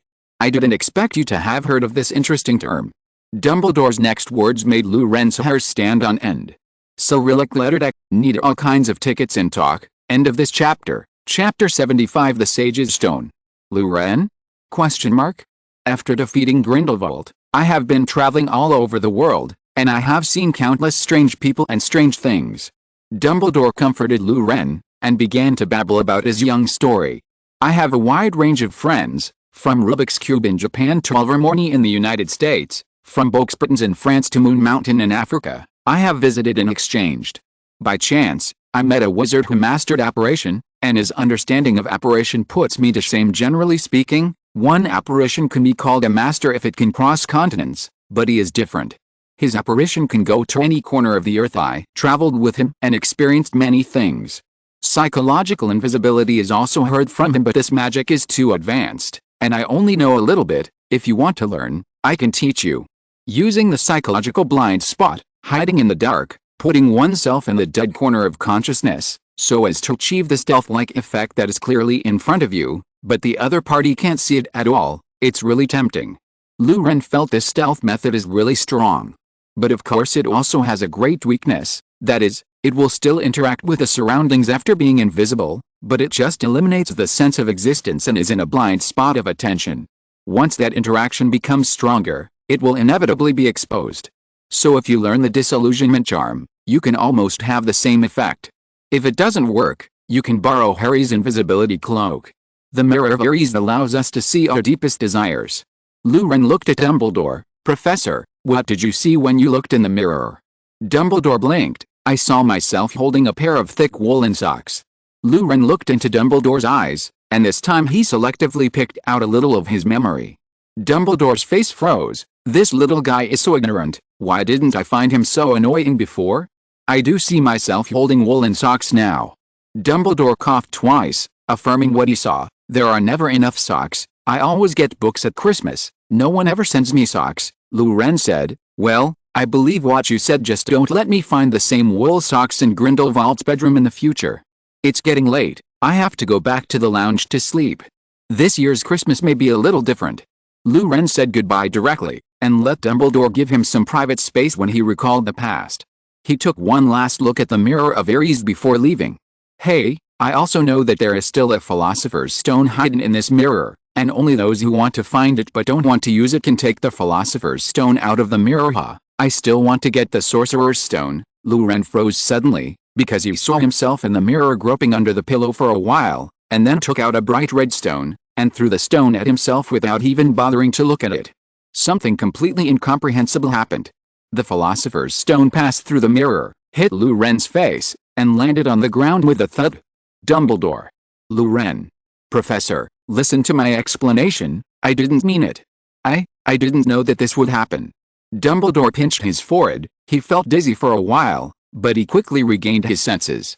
You can always surprise me, Luren. He said with a wry smile. Since you can take it out of the mirror, then this Philosopher's Stone should belong to you. Keep it, but remember to keep it secret. In fact, Dumbledore didn't care much about the whereabouts of this crazy Philosopher's Stone. Since Luren passed the test of the magic mirror and got it, then give it to him. Luren's occlumency is also very good. He can keep secrets. He was still worried about how to deal with the stone after fishing, but now he is happy and relaxed. Destroying the Philosopher's Stone is no easy task. Professor, didn't you say that only those who want to find it but don't want to use it can take out the Philosopher's Stone? I want to use it to turn stones into gold. Luren was still a little confused. Do you really want to? Dumbledore laughed dumbfounded. Deep in your heart you don't want to. How could it be? How could anyone not want to do this? Luren retorted, but when he thought about it again, it seemed that it was really troublesome. First of all, he didn't know how to convert a stone into gold through the Philosopher's Stone. Secondly, even if the transformation is successful, it will make him deeply troubled. What is the principle? What exactly is the force that can convert calcium carbonate into gold atoms? Along with that comes a host of questions. Is this transformation permanent? Is energy conserved? Will the transformed gold turn into stone in the future? Even if the principle is ignored, how do you get rid of the converted gold? How do you explain that you can come up with so much gold? What do you want to buy with the money you get from selling gold? House? How to deal with these houses after buying a house? Are houses in some cities restricted? If other people know that they have a Philosopher's Stone, how can they keep it? Luren immediately listed a lot of troubles that he would encounter after turning a stone into gold, and he suddenly didn't want to use the magic stone to turn a stone into gold again. It's really troublesome, Luren sighed from the bottom of his heart. Well, Professor Dumbledore, you may be right. Luren waved his hand to the professor, then put the Philosopher's Stone in his pocket, like a baked sweet potato, and left the room. I'll go first. Yes, tomorrow we have to play in the arena. Good dreams.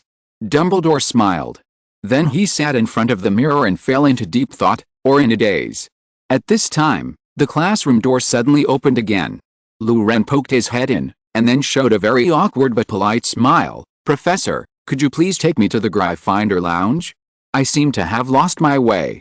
Dumbledore. Grindelwald, did you really miss it? Is it unreliable that the future of the magic world rests on him? Go in. Dumbledore brought Luren to the Gryffindor Tower. The mirror will be moved to a new place soon. Luren, you shouldn't be looking for it again, right? Professor, I have something to do. Luren hesitated. Dumbledore suddenly had a bad feeling. If he had a choice, he would definitely shut up Luren. Well, there may be a glass broken in the corridor on the right side of your 4th floor. Remember to fix it. After speaking, he immediately got into the common room and closed the door firmly. Dumbledore, I'm so tired, I want to retire. High price recovery recommendation tickets, chapters, collections, investments, monthly tickets. 3. End of this chapter, end of this chapter. Thank you very much for reaching the end. Don't forget to like. Looking for more exclusive content and immediate access? Subscribe to our Patreon. Remember, every like, subscription, or donation encourages us to continue. Thanks to everyone. See you in the next video.